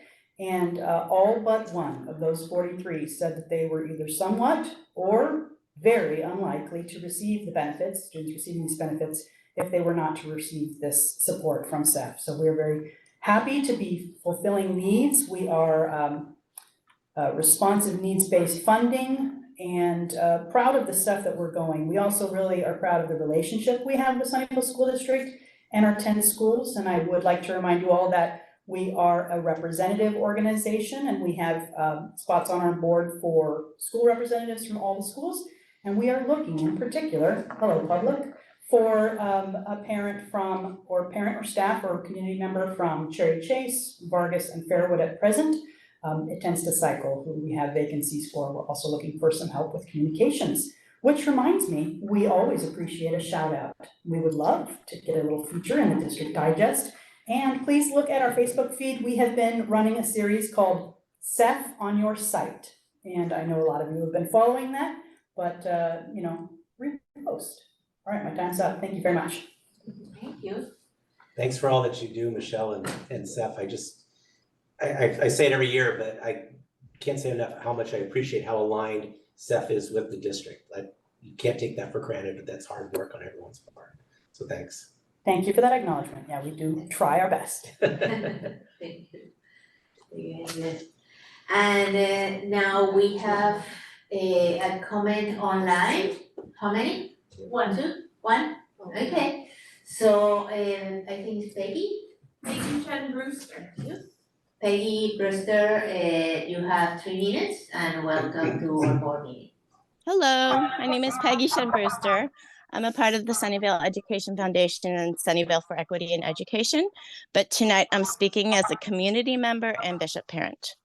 I'm calling to express appreciation for the district's partnership with the community in looking at our school sites and student experiences through an equity lens and striving to support more equitable programs like Science Camp without teacher and student fundraising and volunteer clearance for all. We know that funding and each school community's capacity is not the same across school sites, and I'd like us to continue looking at each student's experience and how the district is preparing our students for life beyond SSD. As Nancy mentioned, it's imperative that we educate the whole child from young childhood and open our children's eyes to where learning can lead to. Every child deserves opportunities for garden-based outdoor education, to shake seeds off a sunflower head, to learn about where our food comes from, and to become environmental stewards. Where student communities, where school communities cannot fund a garden coordinator or field a wide bench of parent volunteers, we owe it to our children to step in. And in the same vein of what Isabel reported, we know that students with access to arts education perform better with other subjects and have higher graduation rates. Looking for inspiration from Music for All or Music for Minors may spark ideas for how we can provide equitable access to music and arts education for all students. I invite you to continue looking at the opportunities before us because there are many, where the district and community can partner towards more equitable experiences to prepare our children for the world, with intentional focus on our most vulnerable students. Let's pursue gardens, art, and music for all. Thank you so much. Thank you. And I think that is all the public comment for tonight. We don't have anyone else. Thank you for being here and for communicating with us. With that, we go to the next item, which is item 9, review and discussion. And our first item is 9A, which is gonna be by the contact person Paul Slayton, Director of Student Support Services. Thank you. Oh, and it's a presentation on parent engagement and student voice, item 9A in your agenda. Thank you so much for having me. We're going to discuss parent engagement tonight. 4 very specific items that I'd like us to be able to go through, if I can make this click forward, which is always exciting. Jesus, you want to just push the button for me? Thank you. So I did want to, Dr. Gallagher already touched on it, but briefly reviewing LCAP Goal 4, which does guide our work with parent engagement. Briefly reviewing the concept of no wrong door, which we discussed earlier when I spoke about this, but I wanted to review it because we speak about it tonight again. The question around how are families reporting that they experience the front offices at our school sites, and we'll use Panorama data for that, and there's an element there I want to make sure we address. And then finally, with groups in our district where engagement is more difficult for several reasons, what are we doing specifically to help those groups? So moving forward, LCAP Goal 4, very simply is fostering a welcoming and inclusive environment for all parents, family, and community members as partners in the education and support of all student success. Partnering with parents is a relatively new model in public education. The school and teacher as expert has faded because there's only so much influence that number of hours in a day has in a child. So we have to partner with families in academics and socio-emotional learning. That's where LCAP Goal 4 comes from. The concept of no wrong door started in healthcare. And again, we spoke about this last year, but just very briefly, the idea is that we are aligned enough that any adult that receives a community member or parent may not have the resource they need, but has the direction to take them, not to send them, to get that support. So if you go into a main office looking for food support, we don't have food pantries, but we do have a relationship with Second Harvest, and we want everyone that is front facing to know about it. So if a family comes in hungry, we know how to help. Same thing with academic support, kids needing counseling, social workers, things like that. That's the idea of no wrong door. So there are 2 items in the Panorama survey that we felt directly addressed how families experience the front office of their school. But to speak to the Panorama survey, we have to be honest that our response rates for the family survey this year in the fall administration were at 20.7%. This is lower than the staff rate or the student rate. There are reasons why it's lower that are endemic to doing surveys for large groups of parents. This is a survey that can be taken on a cell phone, on any device. It can be taken in the school main office. There are as many hurdles removed, but it is still first a survey, which has a historically low response or participation rate, and it's a digital survey. It is multilingual, but our response rates are not as high as really we feel they should be in student services. Ms. Lubrano and I at Bishop met this morning. Their response rate this year was lower than usual, and she was nervous and upset about that because they did the same toolbox and distribution that we did at other sites. She spoke with parents just that she knows to say, why didn't we get the people? One of the things we were able to do last year was make sure the Panorama survey was active during back to school night. And when we did it that way and had computers at the school set up at tables for families to walk by while they're waiting for the next programmatic shift, that was what really helped Bishop. So Principal Lubrano asked if we could change the window for next year. We've made that change, and it's going to be active next year during all of the back to school nights for all 10 sites. Not all the sites needed that support, but for the Bishop community, that's not acceptable. And she really wanted us to do it, so we feel that's appropriate. So moving forward to look at the actual items, this was very simple. Do you feel welcomed at your school? Do you feel valued at your school? These are different questions than students received. It's much more disaggregated with a student, where we talked about positive relationships and the different ways students engage. But for families, we wanted to know how they felt when they walked into that school front office. The response rates for these questions combined, district-wide, 87% or 86.7% felt valued and welcomed in the school environment, compared to the 3% that didn't feel welcomed. These are broken out by school site. The responses are high. Sunnyvale Middle School's responses being in the 70s. Principal Iwasaki took that to his site council to discuss why and what those kind of elements looked like. More importantly, the board received the raw responses this year for families that took the time to use the narrative portion of Panorama to say, here's what I experienced at my school. The red responses were translated from Spanish. We had a lot of Spanish responses that parents took the time to type in, and it's a lot of data because it's over 1,000 responses, but the reading of it does paint a picture. And again, correcting for that this is 21% of our parent population, there was a lot of positive things to say about the adults at the campus and how they were making parents feel. There's a lot, I didn't pull out specific examples, but there's a lot saying, my teacher connects with me about my child.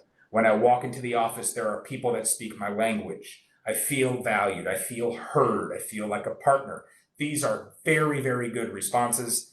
And there are responses where parents said, I didn't feel heard when I went to the school district. I didn't feel heard when I went to the school site.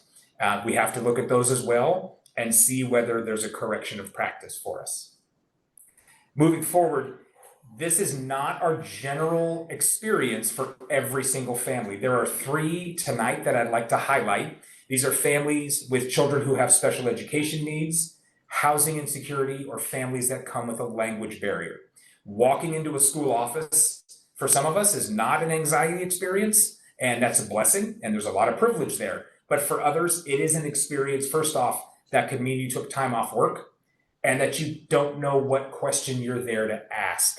This came up at DLAC, the meeting last night of our District English Language Committee, that a parent said, I don't know how my child is doing in class, and when I ask, I feel like I'm being told they're doing well, but I want more than that. So we took the report card and broke it down, and the gentleman found more information there, but didn't know how to say, I don't feel I'm getting what I need. That's what we want to briefly cover, is how each of these groups is engaged with current policy. First with special education. The number one thing I discovered, Jesus, if you go forward for me, thank you. Sunnyvale, through Director Van Maurik's work, is piloted a special ed committee.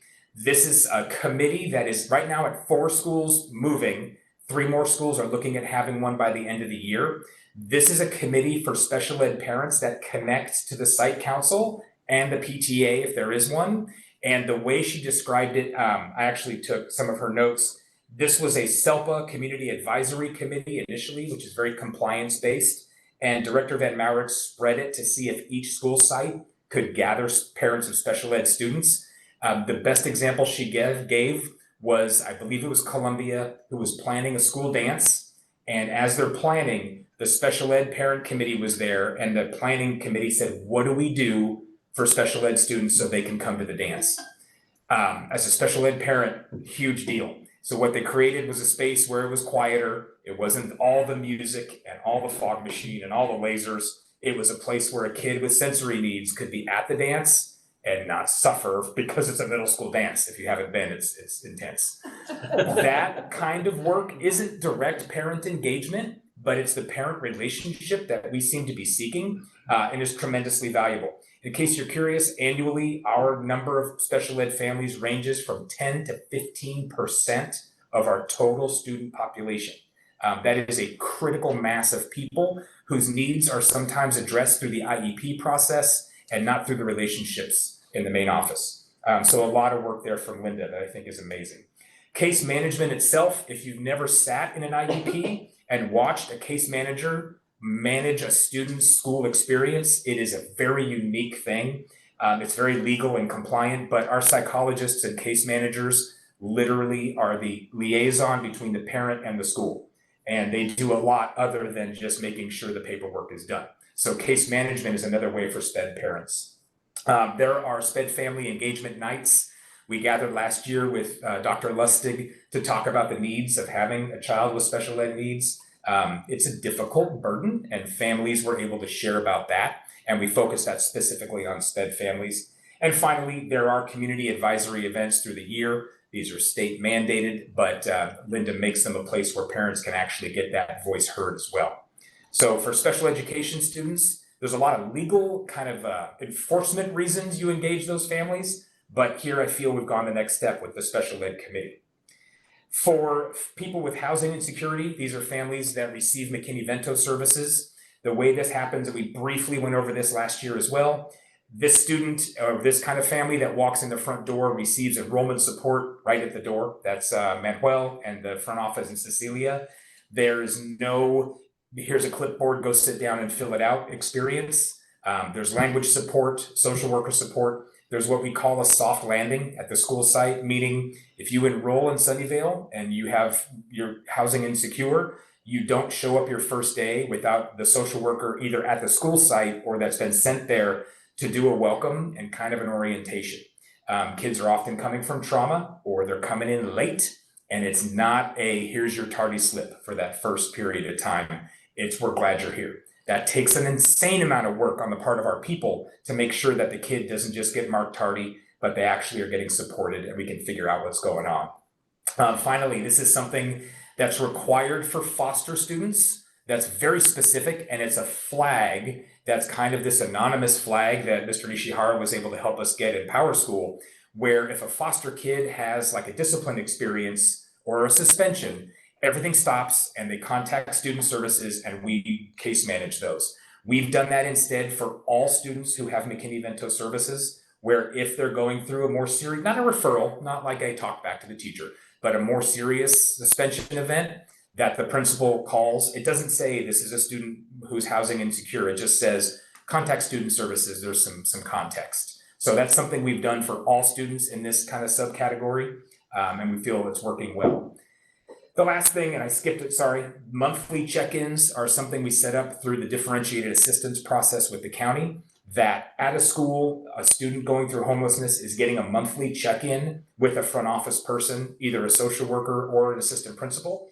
It is not a, you're a homeless student and you're up here. It is a, hey, I have a group of students I check in with. How are things going? Do you have everything you need? I thought I'd have to go in and help with it, but I guess this poise and the kind of way that our people are interacting with students is not making them feel separated. Some kids are like, why do you talk to me every month? Can we stop doing this? And they're saying, of course, but here's where I am if you need me. And it just is a one more adult that isn't an instructional adult being there in case something comes up. And a lot of it comes up where, hey, my family's moving, am I gonna have to leave the school? And we say, no, you don't even have to think about it. You're gonna be here this whole school year. Finally, and this is a reason, yes? Oh, so I was gonna say, so how many of those kids are there? The foster students right now, I think we're. The homeless, the McKinney-Vento students? So right now we're at 53 students, not that number of families. Some students are multiple child families, down from last year at this point. I don't have the number from last year at this point. Okay. Sure. And finally, and this is a reason this lasts, is students and families coming with language barriers. We do home language translation of things like Class Dojo or information coming from the district. We have the ELAC, which is the site committee that works for English learners, and then the district committee that meets as well. Our school outreach assistants and this year our school outreach coordinator, who is over all 10 schools and does kind of crisis response for schools that don't have an actual coordinator. These are the initial things we're doing to eliminate language as a barrier. Is it perfectly successful? Absolutely not, because there's so much work to make this voice from this group of families kind of centered. And if I can go into the most important piece here, this year we're doing the Equity Summit, which was formerly, I think, the February event. We decided it was time for a change, and Dr. Gallagher looked at how to do that. We consulted with an outside group, and they recommended doing like a relationship building move. We had the first event in September. It was 63 students, and it was at the Sunnyvale Community Center. It was a really simple, low lift, like event, fun and games to get students to start to share their voice. I jumped ahead, I'm sorry. Jesus, can you go forward for me? Keep going, I'll get back to that, I promise. Keep going, sorry, sir. One more, there we go. The Student Equity Summit was in September. Then we did a focus group activity with a group of students from that summit with a local artist. They found the things they brought up that were their concerns. And the artist was like, this is how you get your voice forward in a large organization like a school district. The winter engagement event was November 17th. That was a couple of Fridays ago. And this will culminate in the Spring Equity Summit, which looks like it's going to be in April. This is looking to be this year different. It's a student-led event where student and family voices will be there. And ideally, the board is there to do listening, and we'll have a chance to share as well. But it is a family and student-led event. The reason it can happen is because of the work to build authentic relationship, not that this is what it's been before, but not coming to say, hey, we want to hear you, but actually just giving the stage and giving the resources to talk. So that's where we're headed. I messed all this up. So if Jesus keeps clicking, it's going to be photos from the different events. No, keep going forward, man. That'd be great. And yep, there's a video. I don't need to, you guys. Okay, thank you. So hit play. This was the actual first event where some of the board members came and helped, which was great because it was a large group. This is where Quetzal actually, my video skills are evident.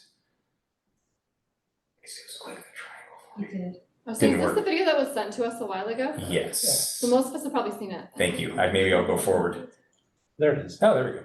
So it may not be the one you saw, I don't know. But the day was great. The agenda, again, was around student voices. The thing that I think was highlighted was students writing down their concerns and then playing dodgeball, not really dodgeball, having a paper war with them. And then I forget who else was there, but Bridget and people are around collecting all the paper balls because that became our data set. And everybody had to flatten out, 500 pieces of paper. We collated everything and found students saying, hey, I don't feel safe in the bathroom, or hey, sometimes I'm confused about the food menu, or hey, how do I navigate it when I can't talk to my teacher?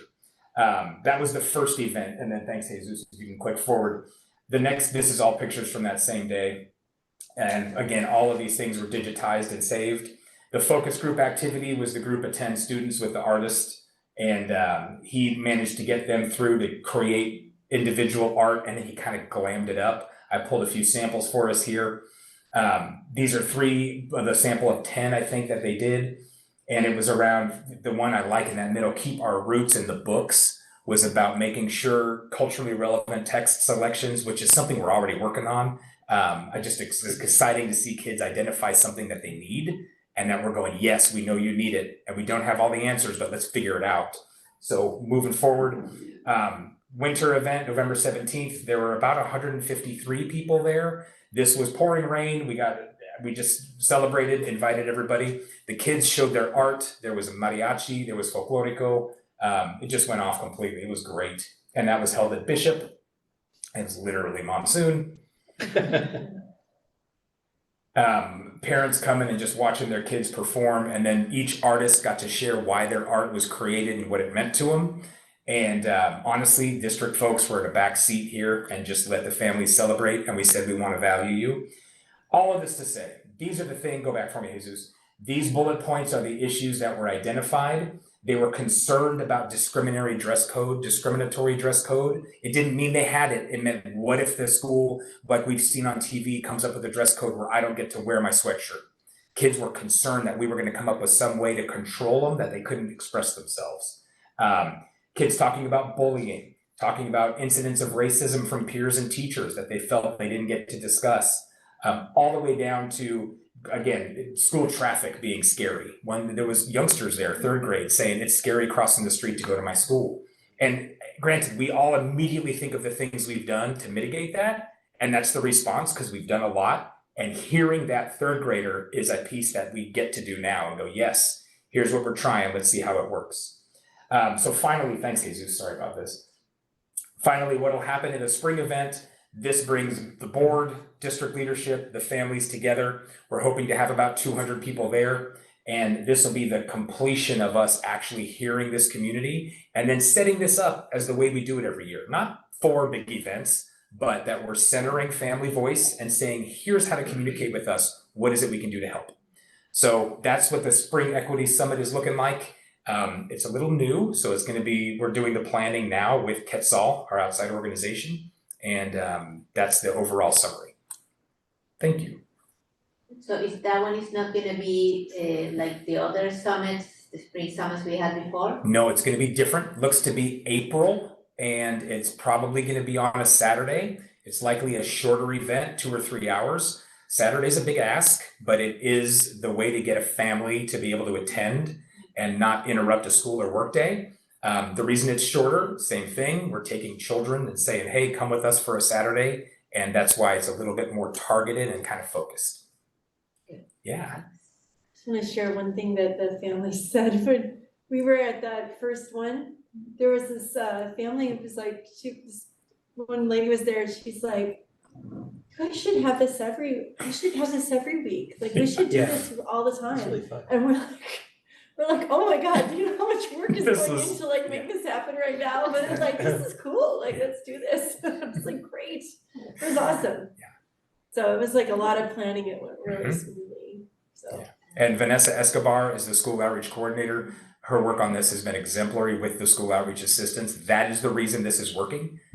They are just working with families and saying, here's what we want to do. So it's pretty amazing. And it was a great opportunity to sit down and have lunch with all these families. Yeah. They normally don't come and communicate with us. Great event. Okay, so is that your? That's the presentation. Presentation, thank you very much for putting it together and for all the work that is involved in this. You're very welcome. And, for giving us the raw data and everything.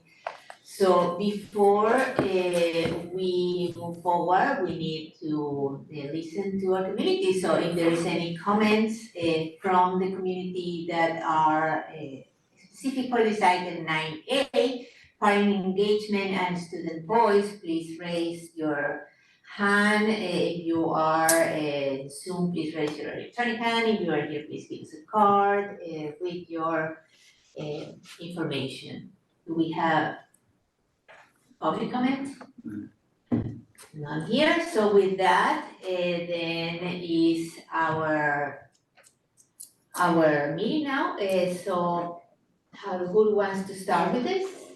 I got one. Okay, so I gotta ask about Panorama, Yes. because I know we are I know it's wonderful for the data that we get, because it like organizes it really nicely. And I think it's great, maybe it's more applicable for the students and the staff, because they're kind of like, they're right there and we can have them do it and watch them, so we can do a little more outreach to get the staff numbers a little higher, but we get some really good feedback because we have more responses. But like even just 20% of the people who come in who might I mean, I'm a special education parent, right? So I was in that office all the time. I had lots of communication with the office and the staff, and so like I would have been someone who filled out a survey because I'd be super grateful and I'd like talk about the communications and all that stuff and like very engaged, and there would be some bumps that maybe I would say, but I would definitely fill something out to give feedback because I'd be so engaged that way, right? But I just wonder if we're getting such low response rates from parents, maybe we just need to ask like 2 simple questions, have it available on paper, like find other ways to get that responses, like, I went to a presentation, where was it? We saw it was like Campbell Union School District. She was talking about their equity work that they did, and she was saying, we brought in parents for a focus group and we asked them 2 questions. She said, what is school like when it's working for you? And what is school like when it's not working for you? And she said, like, that they got more responses from those 2 questions because number one, it was like a conversation, but also it was very simple. And sometimes it was just a 1-word answer, but then you could follow up with them and ask more. And I know we have thousands and thousands of parents, but I just feel like, I mean, I get the sense that Panorama is just not getting us what we need. And I appreciate that there's these other meetings that you're going to, and there's other parents that you're engaging with, but for the vast number of parents, we're just not able to elicit a response. So is there another alternative to Panorama, or have you thought about like approaching it a different way for what we're looking for? Like, what's the status of what's the thinking on your end? Because you've obviously seen the numbers. If I'm being honest, the thinking is Panorama has like a very robust user interface. That's all the bells and whistles and data filters we could possibly want. And the survey component of it is not the greatest. A couple of reasons why. Discrete survey windows are critical, but they're limiting. And if we say it's 3 weeks in the fall, 3 weeks in the spring, we're creating a limitation, and yet we have to have a window or else it's constant survey and then we'll never get any responses. My feeling now is both and. So Panorama, whether it's that vendor or whoever, so we do have a formal survey window fall, spring, but something more similar to what you're saying. What's the ongoing tool that's at meetings, that's open all the time? That's another way for parents to give us, like I wrote those, just 2 simple temperature check questions. How are things going? What do we need to know? Whatever we choose there. Paper surveys, I think, are something we explored pre-COVID that we should go back to. And I feel like there's something there that could be more meaningful than just the digital survey. And beyond that, I feel like we're underutilizing existing staff relationships as opposed to a email coming into your inbox, an assistant principal or a teacher coming to a parent saying, hey, this is a survey we really take seriously. I don't think we've explored that recently. It's hard to ask teachers to be part of the survey delivery, but it might be something we can do if it's very focused and low footprint in the classroom. It might be a way to do it. Okay, and then just 2 other quick things about the survey is number 1, people under 25 do not use email, like at all, unless it's for their job. Like, and we're getting parents that are starting to be 25 years old. Probably even under 30. Yeah, I mean, like they just don't. Yeah. So like if there's something that's phone-based, almost everybody has something with a smartphone where they can do it, and they can just do it on their phone, click, click, click, click. I think you would get a much, anything that's phone-based, and then. I think we do, as a parent, I think if we're signed up, I think it gets sent to me as an email, and I think I also get a link. You do get the SMS link, not Sunnyvale Middle, Not but like a link, yeah. but like a real phone thing, like a real like. I'm thinking. What do you mean a real you know, phone like in IKEA or in the airports, a lot of time there is like a electronic thing with a simple question and a red and blue, and kids love that, like they go and see what they're asking and they always put the red or the blue, like yes or not. But yeah, I don't know, that's. Or like, you know, how you get a Example of QR that. code and it takes you to like a 2-3 question survey or That is a something, like constant something that's. thing. Oh, so that was just one thought, and then, I don't know what the other one is, other people will talk, but anyway, so I just really am And Amy gets nervous something. about the reach of Panorama. Thank you. Yes. Ellie? 2 things. I think that, especially with the reach of Panorama, piggybacking on what Bridget was saying, I feel like with the 20% reach that we do have, I feel like there's probably a particular subset of parents at every school that we're hearing from, and that we're probably systematically overlooking the same sort of 80% of the rest of the people we're not hearing from. So I really want to see that addressed. I'm glad for what you said in packet, where you said you were going to be looking at what San Miguel and Cumberland did well and trying to use those best practices at other sites. I know that I saw the link in my email because I am over 30. And I did see the link and not click on it because I do get too much email and it just slipped my mind. So I'm sorry, I am part of the 80%. So that I'm not, I do appreciate the data. I just question how, I guess, accurate it is for the rest of the district if we're getting this 20% data from this specific subset of parents. I also have a question about the special education committee. Going forward, what do you expect that to look like? I'm curious if the special ed community advisory committee will be something like DLAC that meets at the district office, something that will have a liaison to. That would be something that I personally would like to see move forward, like having communication with that group of parents. And particularly, I think if that exists, I would also really like to have inclusion even on that committee, not just parents of special ed kids, but maybe parents who have disabilities themselves be able to participate in this. I realize that's not quite the same thing, but to, you know, to encourage inclusion, I feel like that would be valuable, specifically within this space.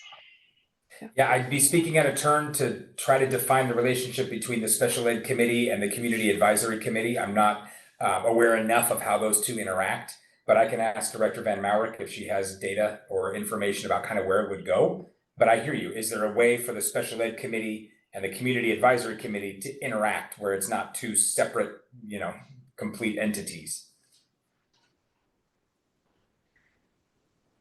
Okay, so more questions, opinions? Yeah, I know our focus has been on the Hispanic population.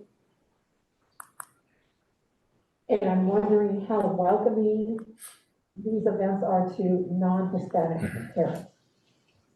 Yes, so this is a good question. Thank you. The original focus is on Black, Indigenous people of color. That was the people group with a specific focus on the Latinx group. We did the events with translation and did them in English specifically so families of color that weren't Spanish speaking families would be able to participate. And that's the goal. Are we doing it broadly enough to welcome a family of color that isn't a Hispanic or Latinx family? I think we have room to grow there. I think we can be better about engaging underrepresented groups rather than just like a cultural specific group, which is what we're focusing on this year. Ongoing, I think this is the new structure we're going to use. So then we look into how do we make this even broader for Indian families, for families that are ethnically Pacific Islander. What are we doing to make sure those voices are also getting space and centered? I hear you. I guess the other question that I have is, have we really thought about a survey and the understanding that we have culturally of what that means? I still feel like it may be perceived of who is using this information. Why should I give information to you? That it's not a cultural, it's a unique paradigm for some Western countries, but may not be a paradigm for everyone, and that identity and purpose and focus may be another unintended barrier because of their experiences in their home country. Sure. So thank you. The data around participation broken out by ethnicity is abysmal across all ethnic groups to a group. So it doesn't seem like there's an outlier group that's under participating in the survey. There are, but none of them that are so marked.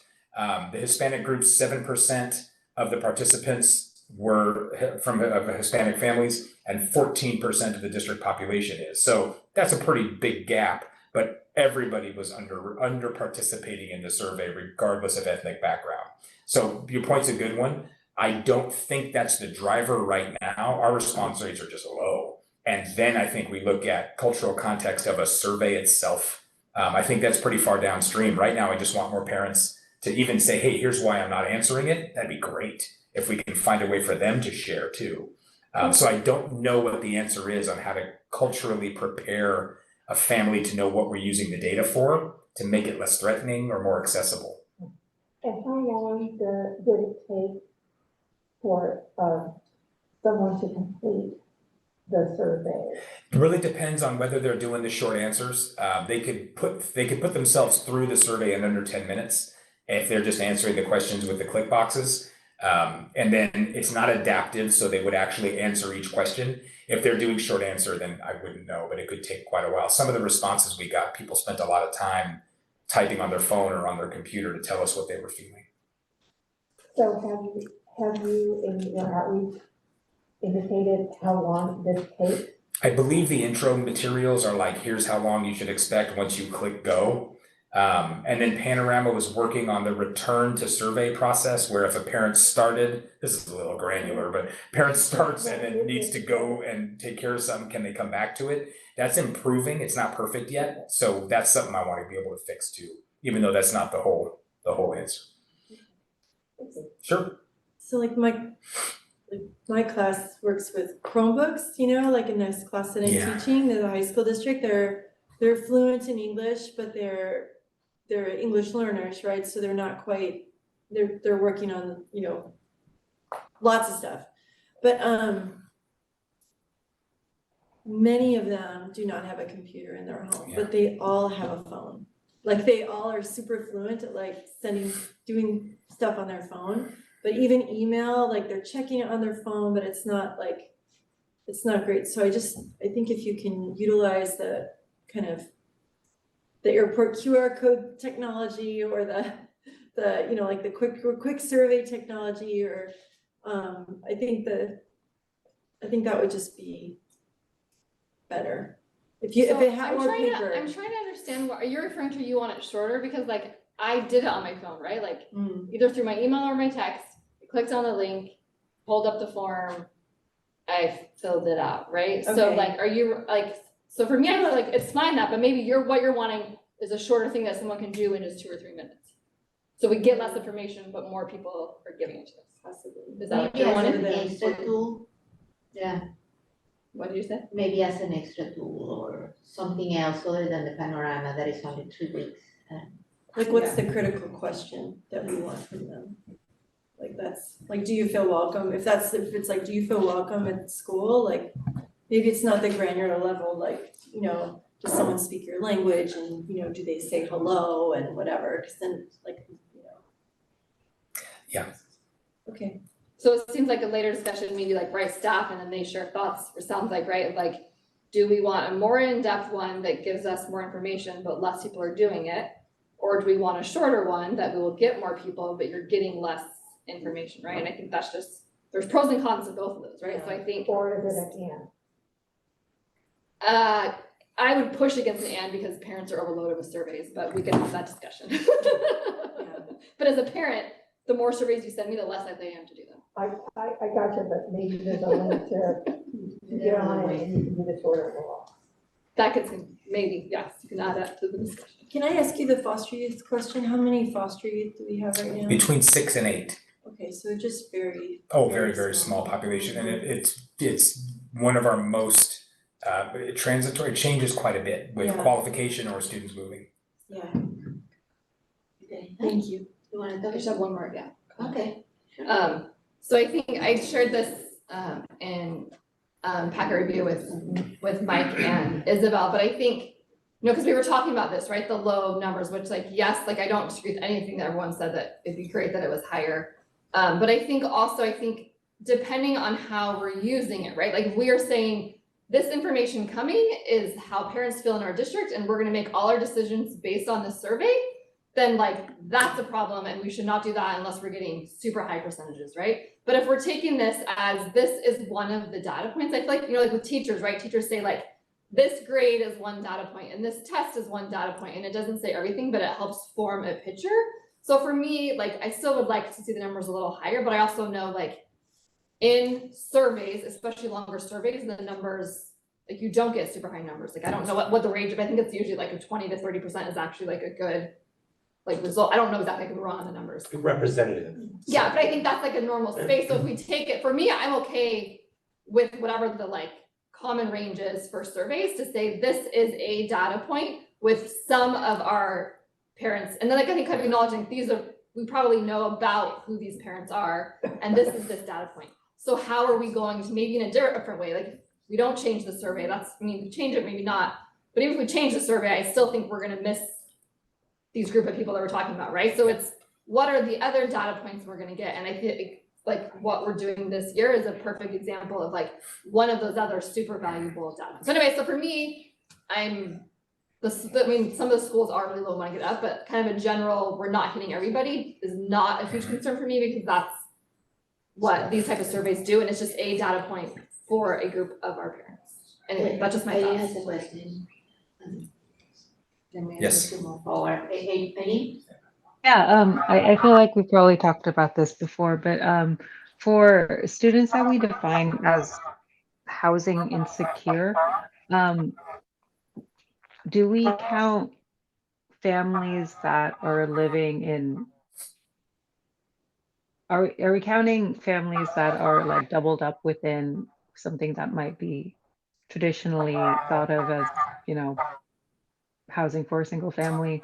I know we count like say families living in cars or families living in shelters or families who are couch surfing, but how broad is that housing insecurity umbrella? Definition changes yearly, but right now, multiple families in a single family dwelling, there are some circumstances where one of those families can be considered unhoused, and there are circumstances where they are considered perfectly fine. So it depends on the purpose, it depends on the duration of them living in one house or one apartment together. It depends on if it's like a lease sharing situation. There's a lot of different pieces that enrollment and the McKinney-Vento program kind of provide us. Because you don't want to assign services to a family that goes, we're sharing a place, we're perfectly fine, and you don't want those families to disappear and not be counted. So yes, some family living in a car automatically can be offered services, but multiple families in a single family dwelling can also be offered services. Okay, and again, this is all self-reported, right? Say it again? This is self-reported? Self-reported, and there's a lot of different ways it can come about. We had an example, just to take the identifiers off, of a student who shared with a counselor that there was possibly some housing insecurity. We have a tight enough group that can come up to the district office and we can have a social worker reach out and just check in and see if there might be a need. And that's a really pretty amazing thing, because a family can say, oh my gosh, I didn't know about this, or can say, right now we're fine, but can I get the information? So we do have multiple ways, mostly self-report when a family joins us. That's how it usually happens. Okay, thank you. Sure. And again, and I think this is also one tool, and we put a lot of weight in a lot of our reporting about this particular thing. It also with the students, that it doesn't show all the social emotional learning, but we put a lot of effort in presenting the panoramic answers, and there is way more outside as a whole child and whole everything that is happening in the school that is not there. It's the same with the families. You know, we get some information and we should value it as one of many things, but there are other things like, are all the families coming to the events, or all the families know where the child is right now in the school, and how many times did the teacher tell you something about the child? I mean, there are like 20 other things that in some cases might be more valuable, some cases maybe not, maybe this is the best way, but it varies with every kid is a universe, so And I also feel that sometimes when we look at achievement, we rely a lot on also these surveys, also the panoramic.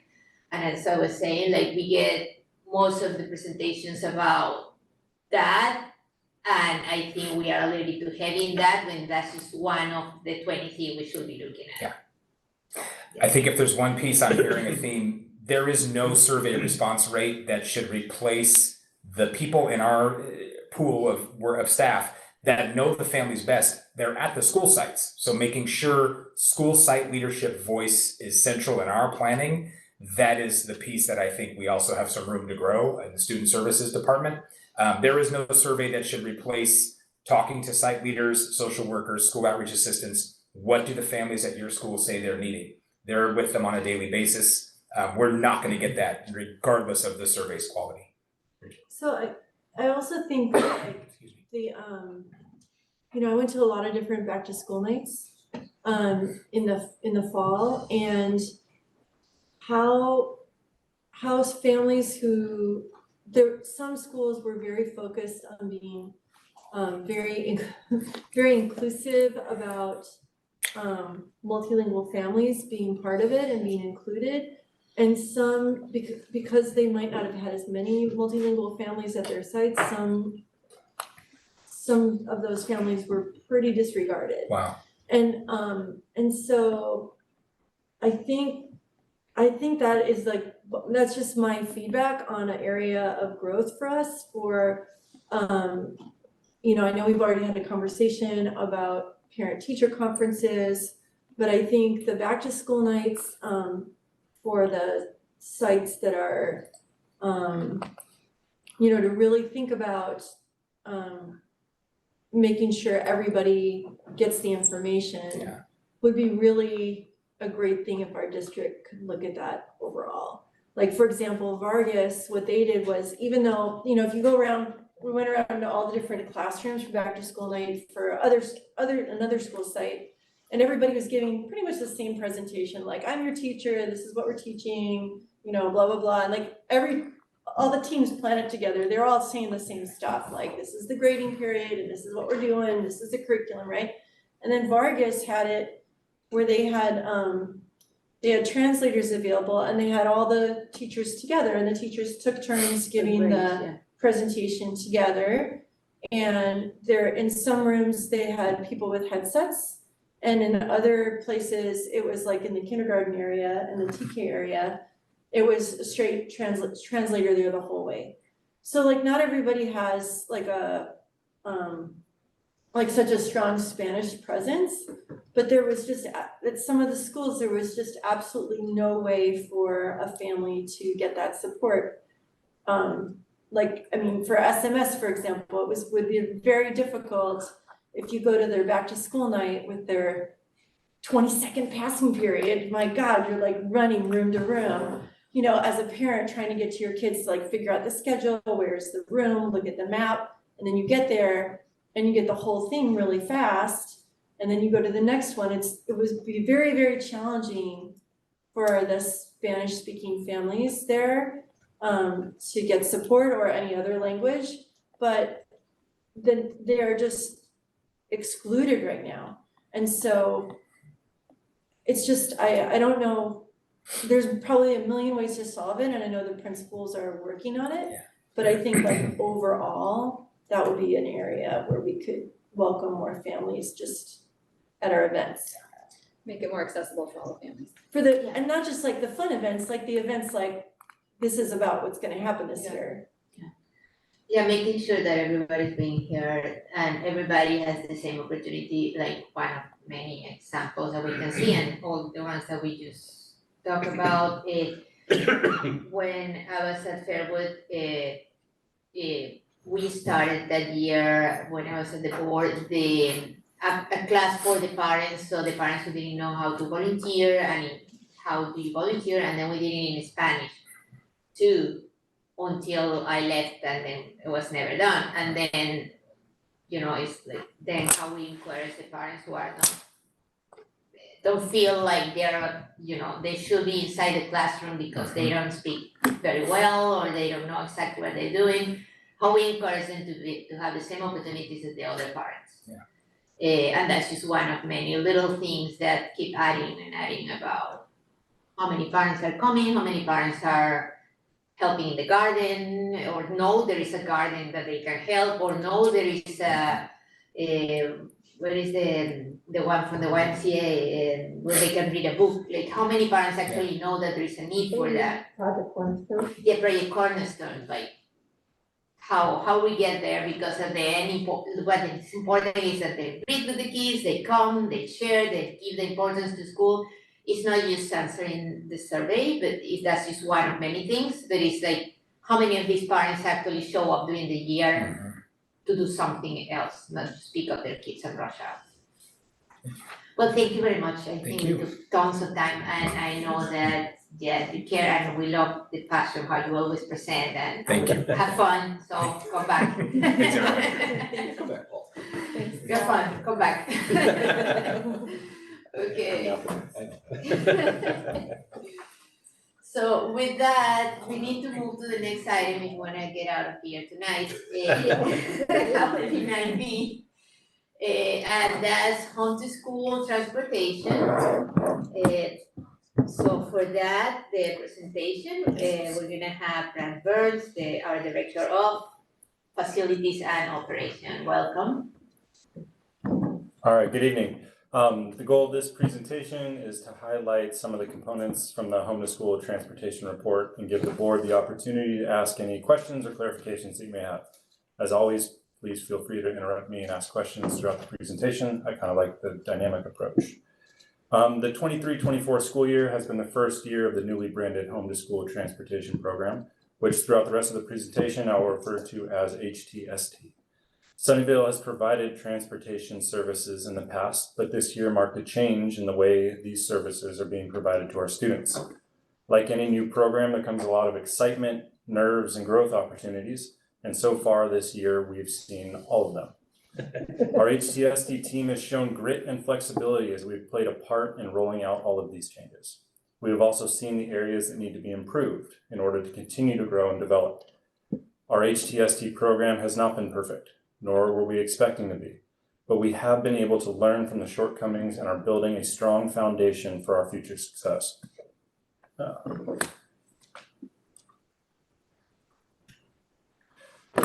Two of the bigger changes in HTST were, one, actively identifying qualifying students and providing focused outreach to them.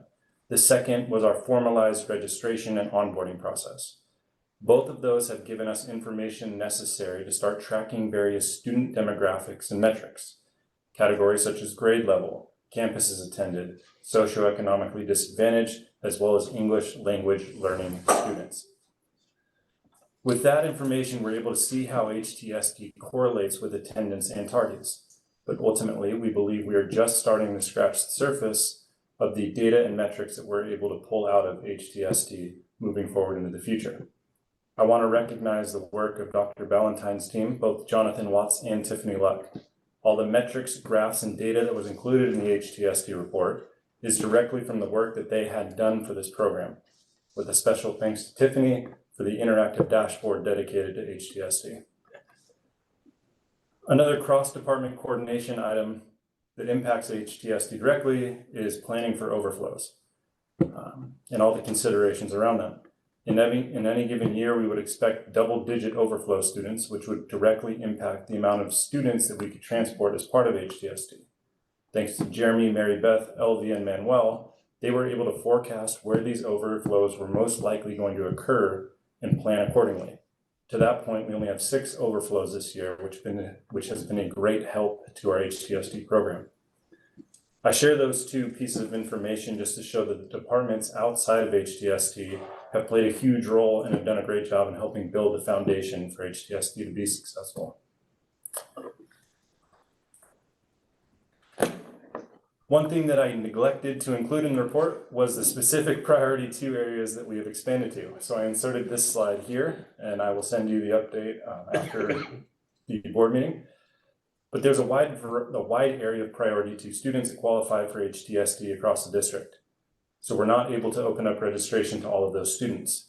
So far, we've expanded to areas for SMS, the first being in the Ellis area, areas east of North Fair Oaks, all the way down to El Camino, and the second around the Vargas area, areas west of Mary and north of Washington.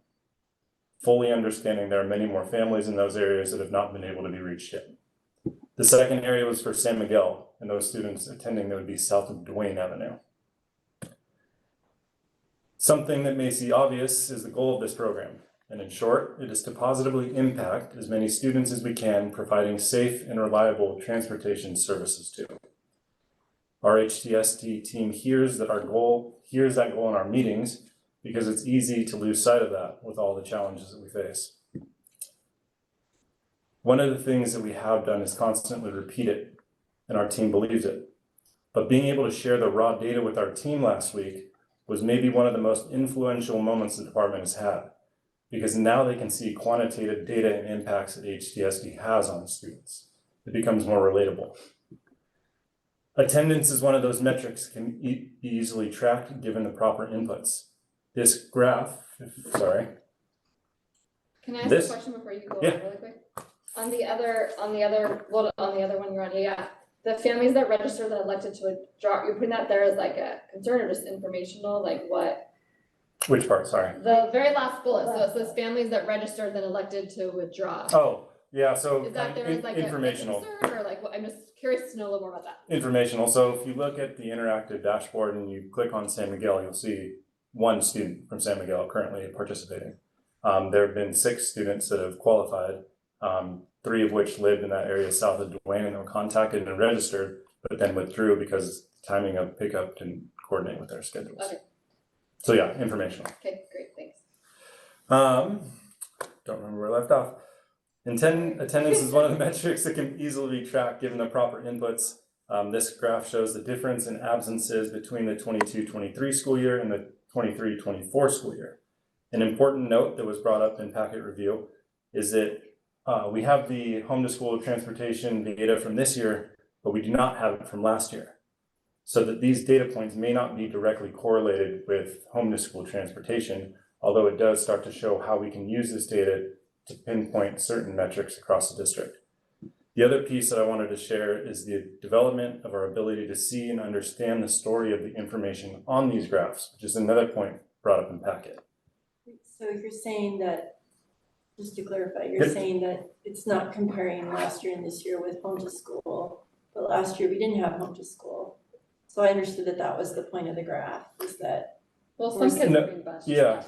So we bused kids last year. We just don't know which kids we bused. Right. So It's like not the exact same children. Exactly. Okay. It could be, it couldn't be. We're not going to know, but we thought it was important to show this because Yeah, it's interesting. yeah. The one comment in packet review is in regards to the increase in absences from this year over last year. It's a good question and something that we noticed as well. And thanks to Tiffany, once you click on that data point of 95, you're able to see that 51 of the absences from this year are from 4 students. We're able to reach out to the site and see, hey, we've noticed that there's attendance issues with these students. Is there anything that HTSD can do? Maybe there's not, but maybe there is. So that's another point. We're now able to understand the stories of the numbers going into these graphs.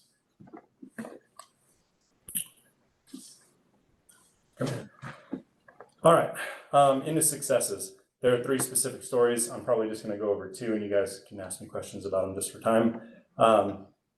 As I mentioned earlier, this was the first year for actively messaging qualifying students.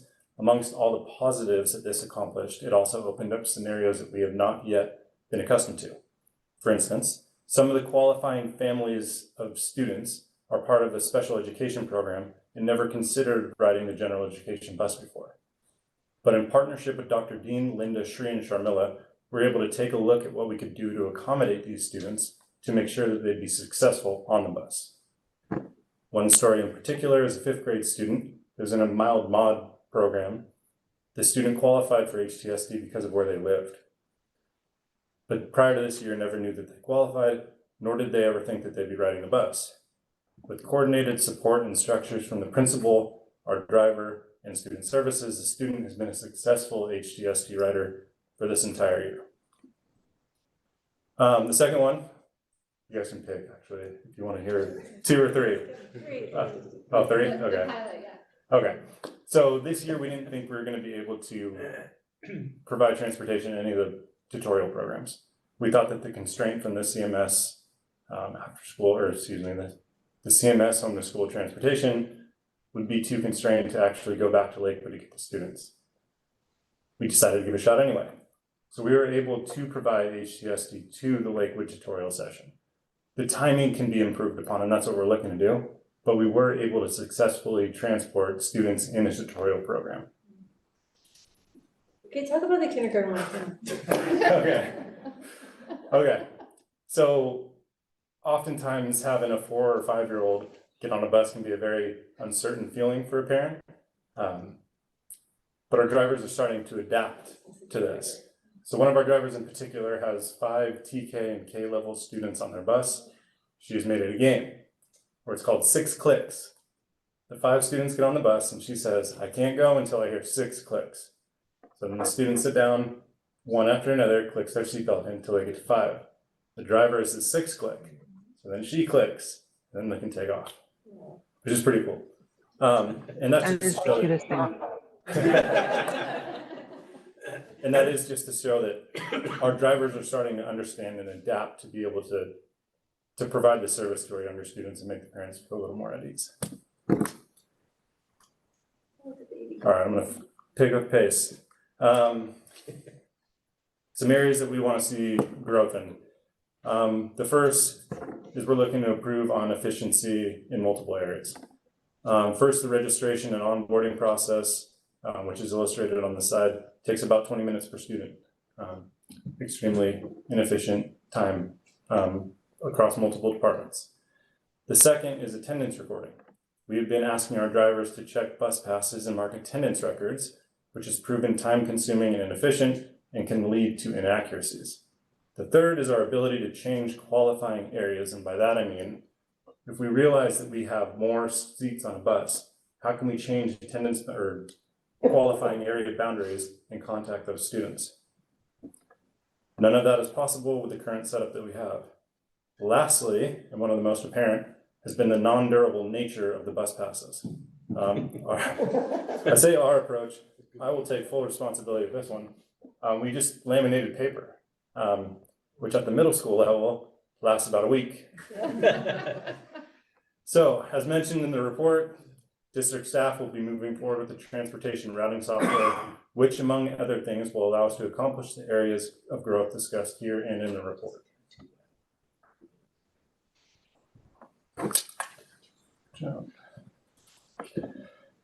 Okay, jumping to collaboration with student services. Historically, discipline was something that was reviewed and levied by transportation and pretty much transportation alone. If there was a disciplinary action that needed to be reviewed and a consequence needed to be administered, or transportation at the time would give it to the principal would administer. Thankfully, in collaboration during cabinet, we were able to link up with Director Slayton, because who better than to facilitate support structures for students with potential disciplinary problems. So now it runs through transportation over to Paul and Paul's elbow to help facilitate conversations with both principals and parents to try to figure out what support structures can be put in place. Ultimately, a way better system.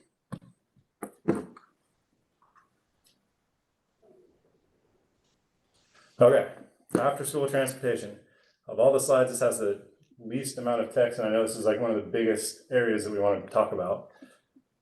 But it's a focus. It's a focus for us. It's a focus for student services. We're all trying to figure out ways that we can provide transportation or additional after-school activities. We put together some financial constraints just so everybody could take a look. If we were to look at this as a potential overtime opportunity for drivers, because it would fall outside their normal shift currently, it'd be approximately $43,000 a year in overtime to a single driver. If we were to hire a driver specifically constructed to provide after-school transportation, it'd be roughly $100,000 a year per driver. These are some potential solutions, but they would still need more exploration by multiple groups before we can continue to push. We will continue to look for opportunities to pilot an approach for after-school activities moving forward.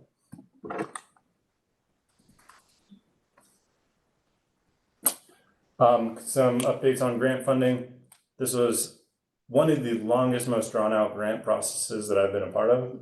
But as of Monday, we have the finalized grant agreement from BACMed, which is authorizing us to spend $847,000 in the procurement of 2 new EV buses, which means we will have to spend $110 of district money in order to procure those. We're getting that much value from buses that are not even worth $20,000 today. So it's a huge win for the district. And a special thanks to Dion, who's our lead mechanic, who had a huge role in making sure this process kept moving forward. Okay, last one, the state funding. This is a really exciting one. This is a continuous funding stream for the district that had never been seen before. This year we got $180,499. What we're doing with that money this year, with consultation from Lori, is making sure that we're making investments in the safety and security of the buses, trying to make sure that we're setting up a good program and foundation to continue to grow on. And I think, one more. This is just informational. Every year we have to update the HTSD plan. This year you'll see a couple of recommendations for updates. The main one being the inclusion of the consultation that Santa Clara County Office of Education did on our behalf last year in order to make our plan compliant. And with that, discussions and questions.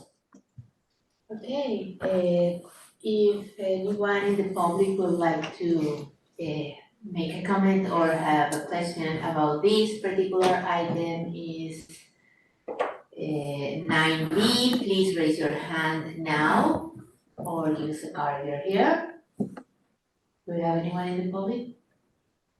No? Okay, with that, then we can move to the board.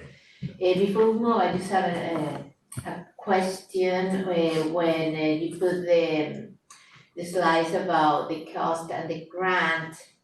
Does the cost is what we would like to invest in buses? How many buses are that? 1, 2 is to fix one and get another one, or the yellow and blue in the bars? Yes, the blue is the total grant funding. The yellow is the total cost of 2 buses. 2 buses. Yes. Okay. Check that. Yeah. Okay, who wants to start with comments? And before we move forward, thank you for tackling this problem. It has been a very challenging thing that we really needed, and I mean, so far we have survived it. That's awesome. And everybody, we haven't left kids, walking to the dangerous thing. Hopefully, we have improved it. And yeah, we can learn and move forward. So who wants to start? Michelle? I just have one question, and it's a new one, so I apologize, and I'm sure if you can get the information, like, I don't need it right now. But it's related to, like, I remember, like, when I first, the thought came to me just now, but when I looked at it earlier, the number of students who are riding the buses who are low income is kind of low, right? Like, right, I mean, my thought originally was like, oh, this will help students who really need it, right? But then I realized, so first I had that thought, but then today when I was looking at it, I realized actually, like, what the information I would like to know is I don't know how to say this, so like, in the zones, right? So the areas that qualify for like ridership, what percentage of all of those students are low SES? That makes sense? Like example, right? So my thought was like, oh, 32% is kind of low, but maybe only 35% of the students in those zones are SES or what, not SES, but below socioeconomic. So then that's just an interesting data point that I would like to have, just not like super rush, but at some point, I think that would be a helpful piece.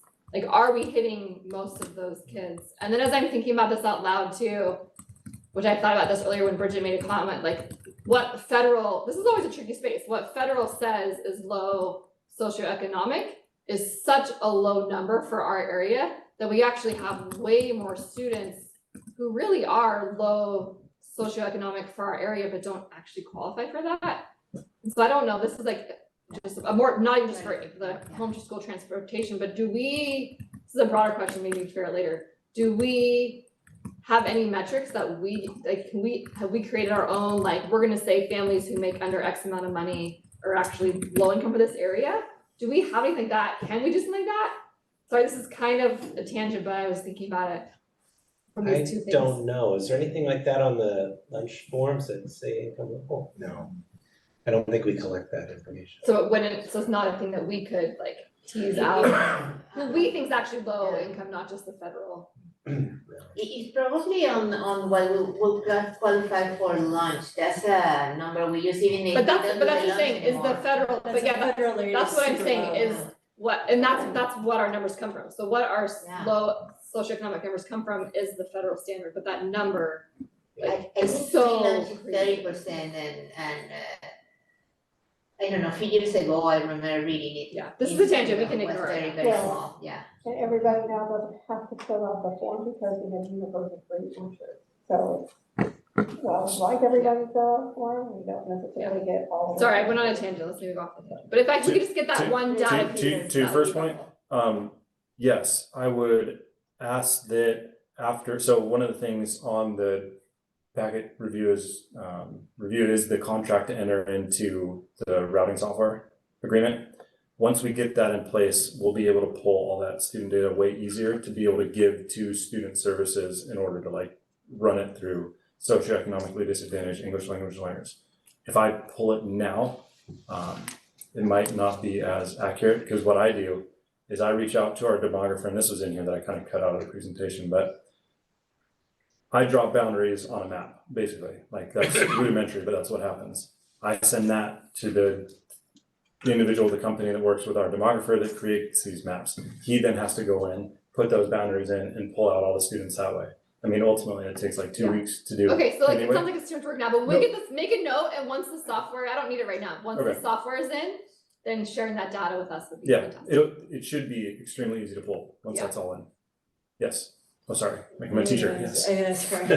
Sorry, but yes, it's okay. Yeah, yeah, go ahead. So, I am very interested in, particularly for the middle school students, in getting them access to after-school tutorials and programs.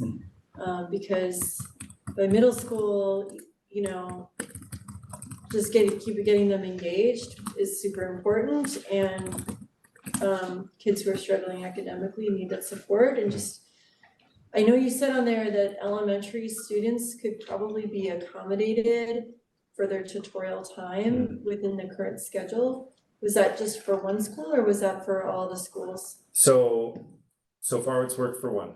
The For next- Lakewood, For Lakewood. okay, The next step will be trying Vargas, and the reason why those specifically is because those fall into close proximity with the afternoon middle school routes anyway, yeah, that we have to keep them pretty close to those campuses in order. That's at least the plan for this year, like, and because like that after-school tutorial piece is not as long as maybe like a club Or or a something sport. like that, or sport, right, so it's shorter. 45 minutes generally. Right, so what about, like, is there any way to open up an after-school tutorial period for like a late bus for a tutorial for a middle school? Like, it's not a club, it's not a sport that's gonna take 3 hours or something, it's just for those kids to get that extra hour of help if they need it. So I believe, like, you mean after, 3:30 to 4:15, like Yeah. after 4 o'clock. So I always use 4 o'clock as our cutoff because that's currently when our bus drivers are out. So there is a possibility, and I'll say that when I mentioned the pilot programs in that last slide, I'll leave it at that, but I know that there are discussions about trying to accomplish something like that this year. But I think a lot of details are still being worked out, but yes, there's gonna be an effort to do that, to run a pilot to see if we can make it happen. This year. But again, very discussions happening. Sure, The goal would be to do it this year. discussions happening to do the pilot for middle school this year, Mm-hmm. and then possibly Vargas this year. Yes. And so when you're saying like it just could take $40,000 or $50,000 per driver for overtime would that be for all the drivers? You have 4 drivers there, and we have 6 drivers? Six drivers. 6 drivers, so all 6 drivers would need $50,000 in 40 to 50 in overtime? So again, I'm glad this is again, no, this was, stuff I cut out because I was just trying to fly, but the $43,000, so we use KLAS as our constraint, right? So KLAS runs the longest and it runs every day, and some students of KLAS are already qualifying HTSD students. So that is where we drew the parameters for the overtime expenditure. And so it'd be, if we were to provide after-school transportation to KLAS, it would be basically 3 hours of overtime each day, times that by however many drivers it takes to make it happen. But each driver would be $43,000 if you run them every single day. And then there's still multiple components to work out with other unions and everything else. Like that was just raw numbers. Because If the driver did, if me as a driver, needed if me as a driver does 3 hours, if I'm like, hey, I'm happy to work myself crazy, and I did 3 hours every single day the whole year, the district would pay me an extra $43,000. Or the way overtime works is the employee has the option to take the 1.5 times their hourly rate, or take that in comp time. So you have to use overtime really sparingly, because you could start working against yourself. If you start saying like, oh, would you like to do this overtime thing? Now the employee can say like, I want to take it in comp time, and now I'm not here 1.5 times the amount of time that they just worked. So that's not really a long-term solution. You can use it in spots. Yeah. Unless we negotiated something differently. Well, and then, I think to Mike's point, it could work for the pilot just to assess the schedule and see if it works, but I'd be hesitant to supermax a driver at 100, I'm making this up, working 110%, because if that driver is ill or something, it just puts extra strain on the overall transportation as well. So, those were all the mitigations that we're trying to figure out. Okay, so I would just like to say that I would prioritize, if I had to prioritize a group for after school, I would prioritize the middle schools. And I don't know what that looks like, but, and I don't know how many drivers you need or other things, and, I don't know. Makes sense. And Aileen has a question. Aileen, sorry. Trying to finish this one, but. Yeah, why are we getting 2 new buses? Is that for 2 new routes, or is it to replace some natural gas buses that are currently running as one of the 6 buses that are the permanent route, the current routes? The latter. So Okay. those 2 new buses are replacing 2 23-year-old CNG buses. Okay, so those 2 new buses are spoken for the existing routes. Okay, thank you. No, I'm going to clarify that, right? So we have 6 drivers and 8 buses. We have 5 routes currently. I will say that these grants aren't going to be around forever, and I will say that you can start to tell around Santa Clara in California in general, this new funding has started a small arms race into who can get what equipment for their district. So we as a district are trying to be forward thinking and make sure that we're taking care of our students and getting all the resources we can while they're available. Join the arms race. Yeah, sorry, that's probably Wheels race. not a good, wheels, yeah. Sorry. Okay, thank you. Okay, so Nancy, yes. So when you're reporting absences, that's absences from schools versus absences from The bus. the bus. Transportation. Correct. And I actually, I'm going to apologize because I did have each one of those questions addressed in there and I didn't go over them. But yes, those are absences from school, not transportation. The way we have laid out attendance recording is to do AM and PM. As mentioned in the report, we've been down to 4 drivers the majority of the time, and for often, like quite a few days, we've been 3 drivers. All those routes were predetermined and printed out, very old school pieces of paper. Once you start having to cover routes, all those printouts are completely irrelevant because those students aren't getting on that bus anymore. So a lot of that attendance data wasn't kept. Okay. So then moving forward, is there any better system for capturing? Yes. So that's part of one of the things that we're going to be spending money on and investing in is more permanent student IDs to go with the routing software, which has a scanner when you get on the bus. So students get on, they scan their That's ID. what I was envisioning when you said Yes. the inefficient thing. I'm Yeah, like, sorry. you see the nice little scanner. It's a scanner, it goes on, it takes the responsibility away from the drivers. That instantly gets reported back into our software here at the district. You can run reports like that day to show where students are being absent. And a lot of the other questions that maybe you were the one asking were really good. Right now, there's no communication in regards to if a student misses a bus in the morning, if we report it to the site, and vice versa, if a student leaves school that day, they don't report it to us. We don't have the bandwidth, we didn't put that in place this time. With the software, you're able to see that though. Okay. Student doesn't show up on the bus, you can tell right then and there. So the site would be able to see that potentially. That's good. Okay, thank you. Oh, yes. I just wanna, it's like maybe like a slight caveat to like supporting like Bridget's thoughts, which is probably already stuff you guys are talking about. But like, I love the idea if the students are gonna use it, but I don't want us to like create this whole great thing for the middle school students. And then one kid's using, I mean, like, right, like, or just no one's using it, right? So you're already probably planning that, but that would be my space is let's make sure there are a group of kids who will use it. And then I'm totally behind, let's go do it. Yeah, and I know that was another good packet review question was, about Cumberland and Cherry Chase, and that's our, next expansion. I'm just making sure that we try to reach out to them and see how many students would actually participate. The same line of thinking in regards to the after-school program. Well, thank you very much for this report. We're looking forward to the next steps. Putting it together. And with that, we're gonna move to the next item as it is. Thanks, Grant. Yeah, I'm gonna stand here for a second because I think I have like 3 other items. And I don't know if I'm next. I know it's not me. Yep. Okay. Thank you. So now we're moving to item 10, which is review and action. And the first item is item 10A, approval of the 2023-24 first interim budget. After that, we're gonna listen to Lori Van Gogh, our CBO. Okie dokie, good evening. I will try not to bore you with all of my numbers. So here are our revenue assumptions for first interim. Our property tax revenues projected to increase 7% over 22-23, which is approximately $6.1 million. Our LCFF hold harmless amount is at 2.9 million, and that's year over year since 12-13 with no COLA. Our EPA is projected at 1.1 million.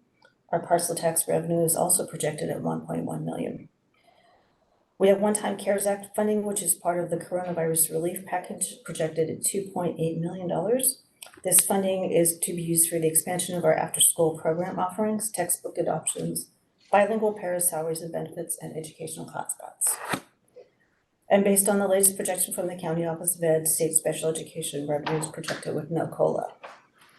All federal categorical revenue is also projected at the 22-23 level. Restricted and unrestricted lottery are a combined total of $249 per ADA for a total of 1.3 million.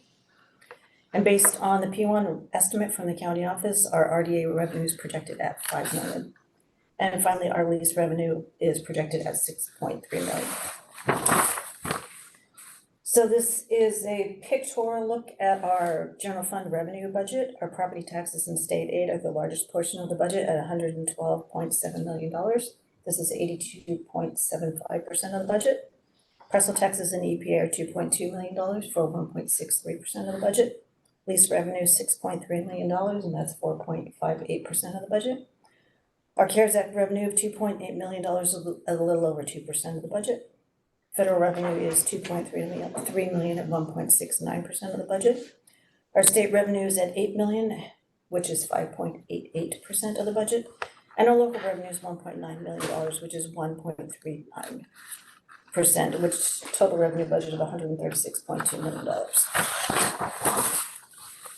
So these are the major expenditure assumptions built into the first interim budget. Certificated FTE, which includes SEA and certificated SCAMP units, has increased 9 FTE for TK and middle school classroom FTE, and this is an increase since the revised budget.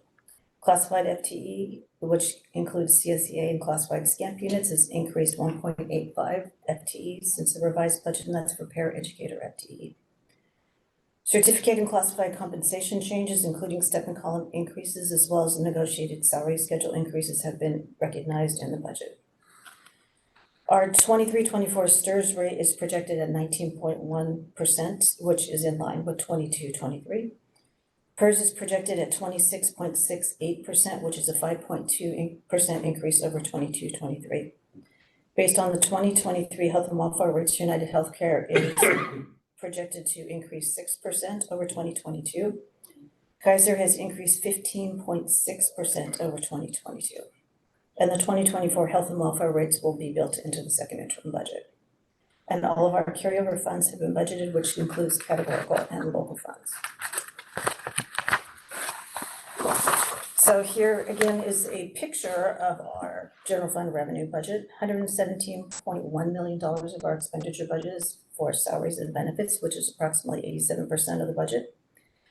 $3.9 million for books and supplies, which is 2.9% of the budget. And $13.8 million for services and other expenditures, which is 10.2% of the budget. Included in this category are extra support for child nutrition and preschool programs, transfer to the Special Reserve Fund for future technology upgrades, purchase of instructional software licenses, professional development, as well as contracts to support students' social and emotional health.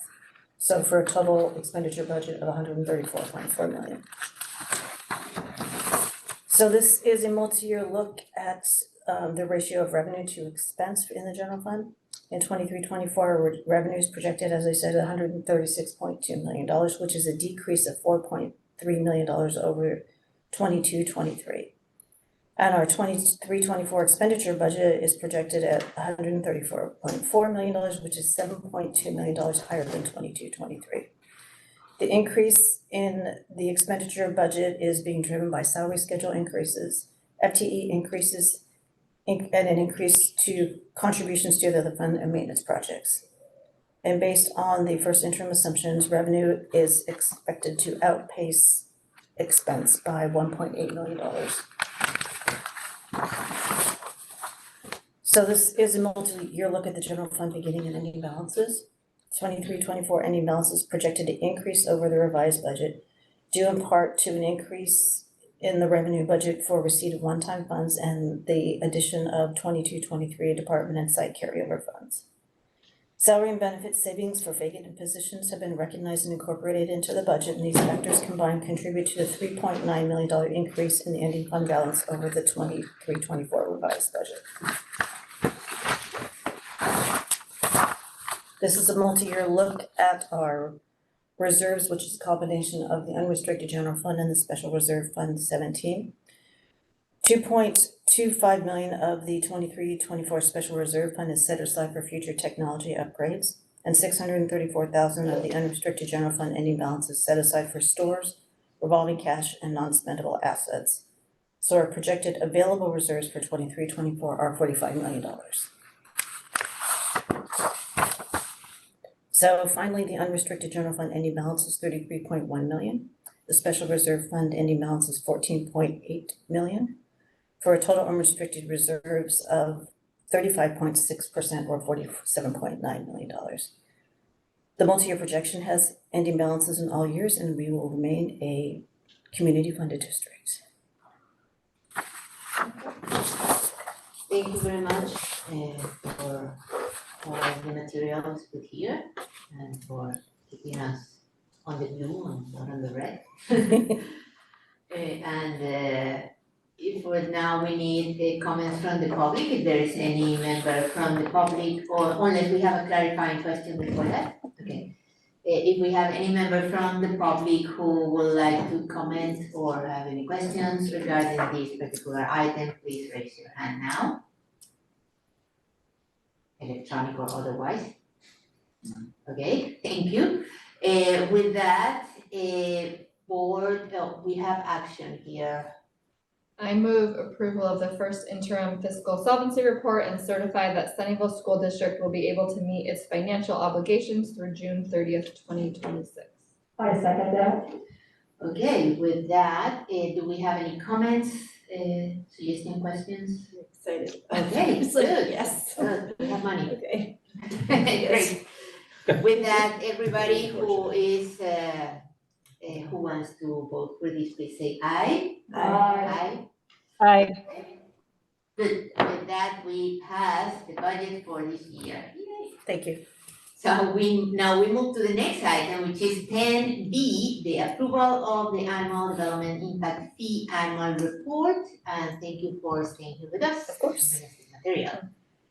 Okay, this really quick, I won't take up too much of your time. This is a state requirement that I do report to you for the for what we spent in 22-23. So we spent a little over $1 million, $1,076,887.80 to be exact. And we spent it on leases for modular classrooms, and we did some TK playground upgrades and refurbishments. Perfect. And any questions, clarifications before we go to public? Okay, if there is any question from the public, please raise your hand now. Seeing none, then we move, this is review and action, so we need a motion before questions. I move that we approve the development impact fee annual report as presented. I'll second that. Okay, any discussion with this item before we vote? Okay, thank you. With that, if everyone who wants to approve this, please say aye. Aye. Aye. And that's another one that passed. We have to take it forward? She did. Yes, we did. Okay, perfect. And with that, we move to item 10C. Thank you very much. And item 10C, we're gonna have our Director of Facilities and Operations, Mr. Brian Burns, and he is here to present the approval to enter into an agreement for architectural services with 196 Architects for site improvements at Paris site. Please go ahead. Thank you for being here again. You're welcome. Yeah, so as hopefully you saw on the project list, we have a lot of good, fun projects coming up this summer. Maddie 19, excuse me, they used to be Maddie 196 Architects, they're now 196 Architects, are one of the architects that entered into that RFP way back when we did the Sunnyvale Middle School project to be an architect firm with our district. We would like to work with them on this project. It'll be their first time in our district. I'm happy to answer any questions. Okay, any clarifications before we move to public comments? Okay, with that, if anyone from the public wants to talk about that, please, we have two. Okay, please go ahead. One moment, I need to read the instructions again. Okay, that's great. Now it's time for the comment on this particular item. Please use the raise hand, which two of you have used. The time limits are located for 3 minutes per person, which is 20 minutes for public comments. In general, speakers are asked to give their names and affiliation with our district so that an accurate record is reflected in the minutes. Per board by law 9323, the board shall not prohibit public criticism of its policies or procedure, program services, acts or omissions, and during this public comment, we encourage speakers to discuss issues with civility, to treat people whose opinions differ from theirs with respect, and to focus on the ideas, policies, and values. Thank you. And okay, go ahead.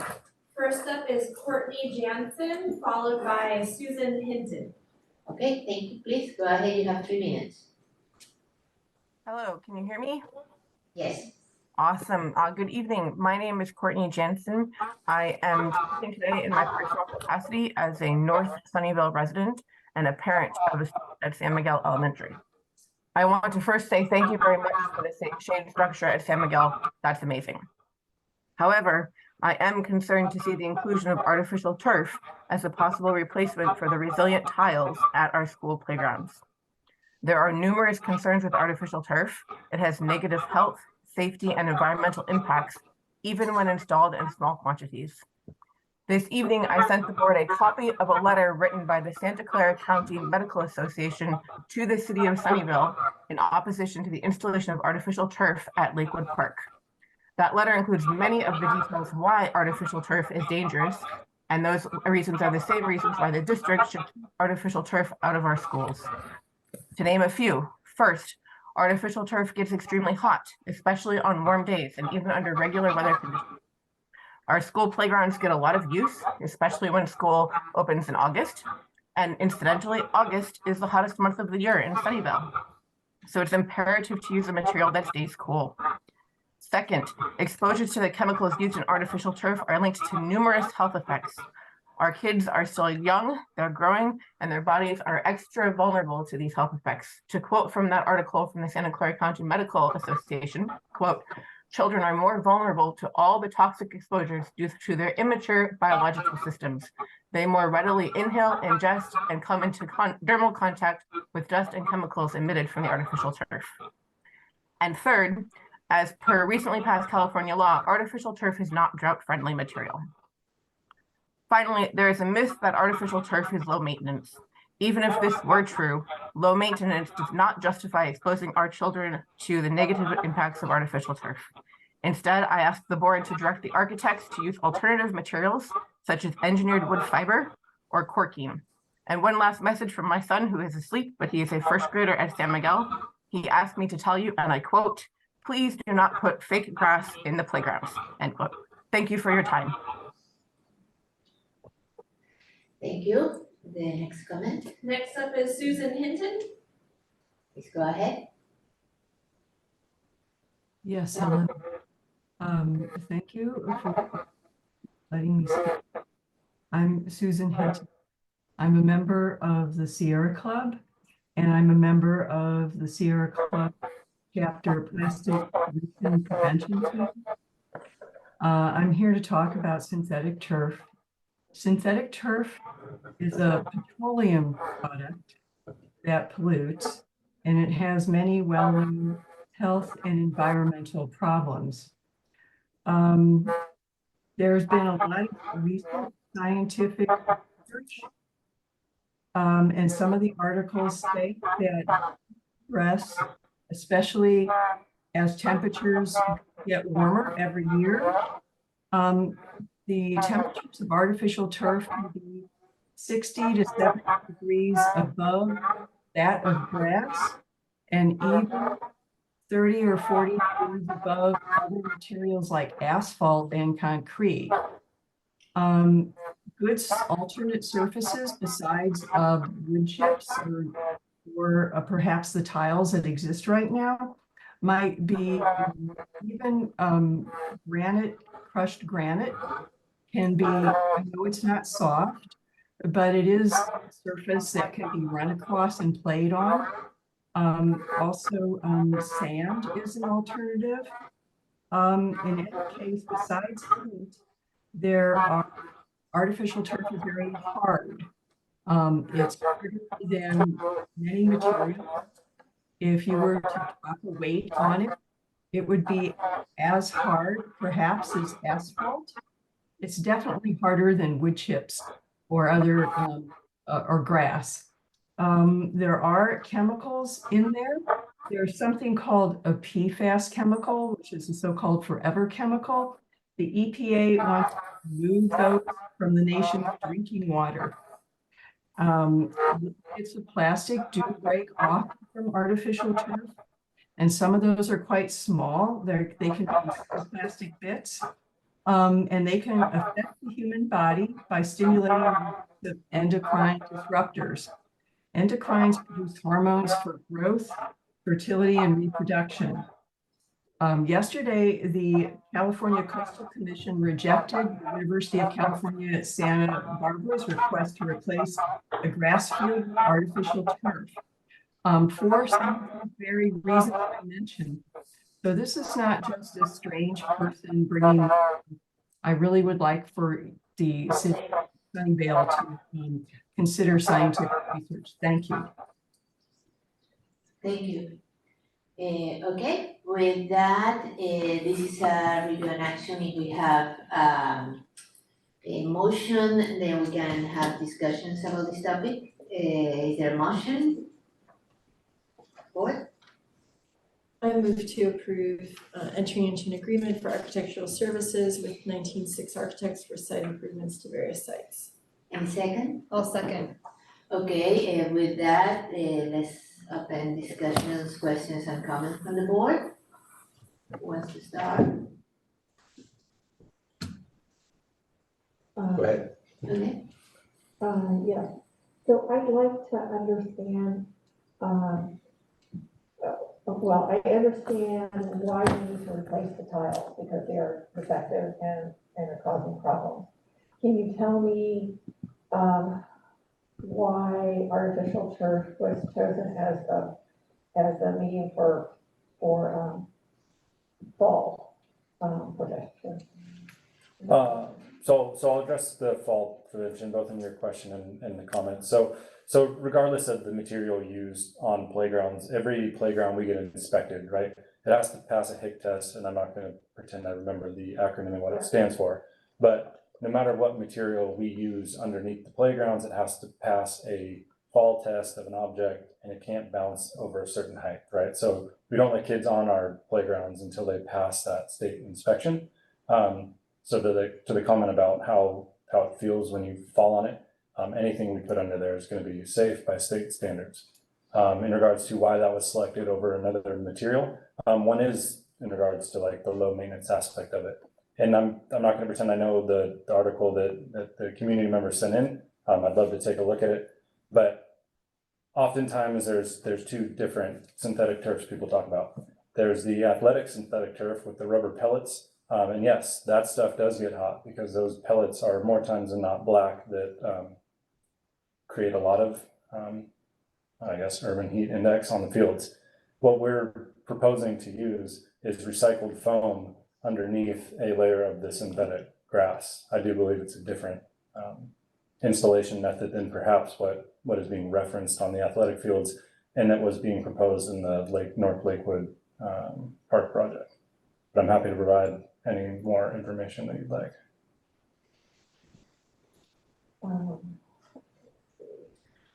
And are we having any rating system for these products that we're using in the schools? I know that we were told that San Miguel could pass a SHIP program and SMS, sorry. And we're trying to look for high ratings in green systems. So how are these products behaving inside those metrics? I would have to look. Well, Just wondering if, I know we got the letter today about the health effects, and I'm wondering if that's been something that's you're familiar with, or if you researched about the health effects of these products, or if you're thinking it's the other turf product, or like, is this something that we could, if we approve this tonight, is this something that you could follow up with so that we could approve the contract? And that perhaps like the selection of whether it's artificial turf or whether it's a specific, any other product, like that could be tabled until later, like we could just approve the contract and then. Correct. And then the material selection finalized later. So this is an agreement to enter in with the architect. This is not an agreement in the contractor. I just want to be clear, because I think maybe we would like a little more discussion. Of course. And yeah, I'd like the opportunity to take a look at the paper that's sent in as well. Yeah. And I think the architects were talking about these, you were there, or Aileen was there, and we were talking about that topic with the playgrounds in the last meeting we saw them during the AC. And about the product they use and the quality, so yeah, it will be very interesting, and we talked before about lowering the Hirayan effect of all those black dots, and which I think also the kids falling into those is also very dangerous in the heat, even worse. I think there's an item later on about testing some blacktop, right? Are we approving something later tonight? That's this one. Well, that's this So one. so part of this scope of work is re-slurring our blacktops at San Miguel and Columbia. We're gonna do a pilot of the street bond material that is colored slurry that is supposed to decrease the heat that is reflected off of blacktops. Okay. And that's the stuff that when we were like the SMS architects were talking about, or someone was like a potential thing we could use on blacktops to make the blacktops not as hot. Correct. So we're kind of testing out and see how it. Yeah, see how it works, because a lot of the districts around here have started to install it. None of them have installed it like within the last like 5 or 6 years, so I'm always curious to see like how it holds up, because it could be an ongoing cost to the district. So we're comfortable trying this on a couple sites to see if it works in relatively small scopes to see if there's positive benefits. Okay, thank you very much. So now we need a vote. So if everybody is in agreement to hire the architects, please say aye. Aye. Aye. Okay, with that, we have consented to that, and we can move to the next item. 10D is approve amendment number 1 to facilities lease and between Sunnyvale School District and Blanche Construction Company, and I think this is for SMS. Correct. Yes. Yep. So this is an amendment to the facilities lease as part of the lease-leaseback contract with Block Construction. Basically, what this is doing is creating allowances for the contractor to then procure long lead items to make sure the Sunnyvale Middle School construction project stays on time. Those packages including shop drawings for architectural windows, all the electrical components, as well as the structural steel, all of which have been shown to be longer lead items that we want to make sure we procure. Thank you for that. And is there any comment from the public reference to this particular item, which is the approval to enter into an agreement for no, this is the next one, sorry. The approve amendment number 1 to facilities lease by and between Sunnyvale School District and Blanche Construction Company. Please raise your hand now. No, seeing none, then we need I'll move to approve amendment number 1 to facilities leased by and between Sunnyvale School District and Block Construction Company. And I'll second that. Okay, and with that, board, there's any discussion or questions regarding this particular item? Okay, with that, then we can move to a vote. Please, if you want to approve this point, item 10D, please say aye. Aye. Okay, with full ayes, we approve this item and we move to the next one. That's 10E, the 20. Yeah, of course. Thank you.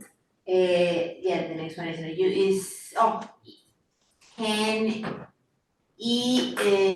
delegate 2024 CSBA delegate assembly election call for nomination and appointment for the 2024-26 term. And the contact person is Dr. Michael Gallagher. Sorry, I was looking at something else. Yes. It's the delegate, Oh, the delegate so it's really assembly. our stuff. Yeah, it's your stuff. Yeah.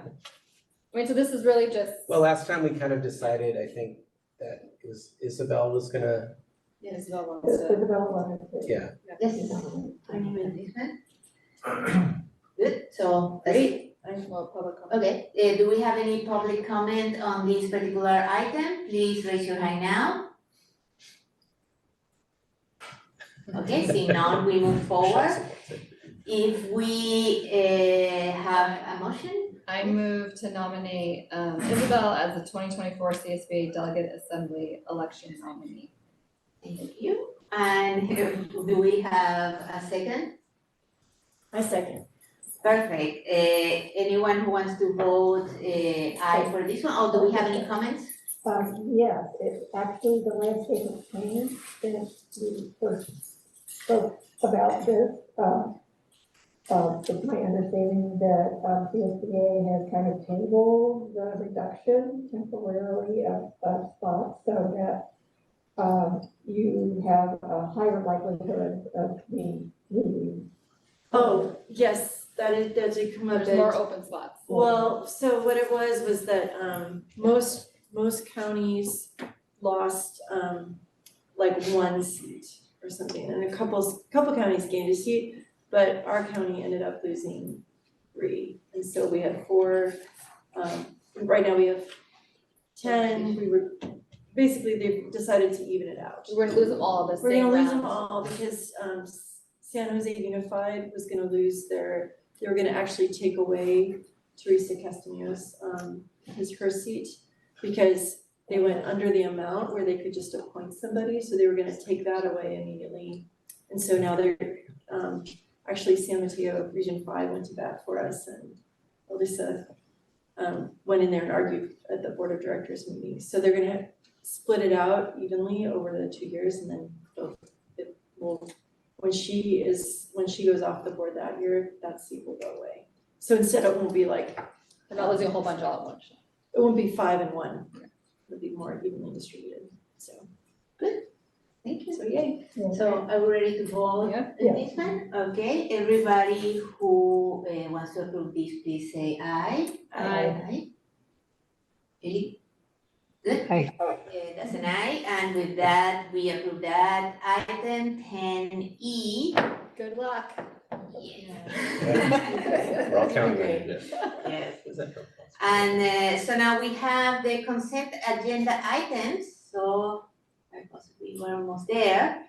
Any item on the consent agenda is subject to review and discussion prior to being approved by the board. If necessary, any item may be removed for separate action. The board may address the board regarding any items in the consent agenda. So for that, we move to public comment. If there is anyone on the audience, either here or online, please raise your hand, electronic or real. No? Seeing none, then we can move to the board. I move approval for the consent agenda. As it is. That's it. Okay, any second? I'll second. Okay, any comments? I have a comment. I wanna say that reading the school comprehensive safety plans, it's readable. Like it is a good read. Like, I just have to say, like, the teams that worked on it, it's like cohesive, they make sense, it's a narrative there. I really appreciate it, and I think a member of the public who picked it up and wanted to see it could see what was going on. And I think it's a great exercise, so I'm really glad that they do it. Yes. They've got one reader, they've got one fan. I was like, I think that's a pretty big compliment coming from Bridget. Yeah. I learned a lot. I read few of them. I didn't read every page of all of them, but I went to a few That of one them. narrative, right? Yes. And it was very, very interesting. Like, I didn't know how far the kids need to walk to go to a park if there's an earthquake. Like, oh, this is quite far. Interesting. That's my comment. So Interesting reading. So with that, everybody who wants to Super fast please comment. say aye. Oh, yes. Sorry. I just think with the new calendar, it's a little bit different this year, so it'll just be interesting to kind of see how that, right? Like, there's always growing pains with changes, but it'll be. Especially Thanksgiving week. Yeah, but I think it'll, that's gonna be really interesting. yeah, but it'll be interesting and good. And it was kind of funny. I literally had a friend like 2 days ago, or yesterday actually, text me and was like, I can't find the school calendar for next year. We're trying to make plans. I'm like, we're actually approving it, hopefully tomorrow. Hang Here on. it is. Yes. 48 hours. Yeah. And yeah, it will be a bigger break for Christmas next year. Yeah. Good. Some people will worry about that. So with that, do we want to vote right now? Are we ready? Yes. Okay, so everybody who wants to approve this, please say aye. Aye. Perfect, and with that unanimous vote, we approve that. Thank you very much. And now we have an informational item. Do we need to read it? No.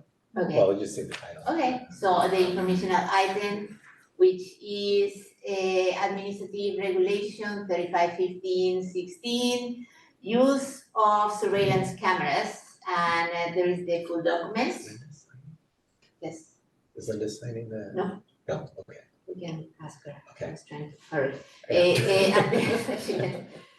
And then with that, we move to the last item, item 13, future meetings agenda. And that's Thursday, January 11, that will be next year, 2024 at 6 p.m. So 2024. I want to wish everybody here and also our translators a happy new year. I hope everybody has a good rest and enjoy the holidays. And please take care, everybody. And don't party too hard, don't party enough. Bye. Are we adjourned? Eileen, I'm gonna call Yes, you. we are adjourned and it's 9:30. 9:30. Oh, you mean, I almost had to read something. Thank you, guys.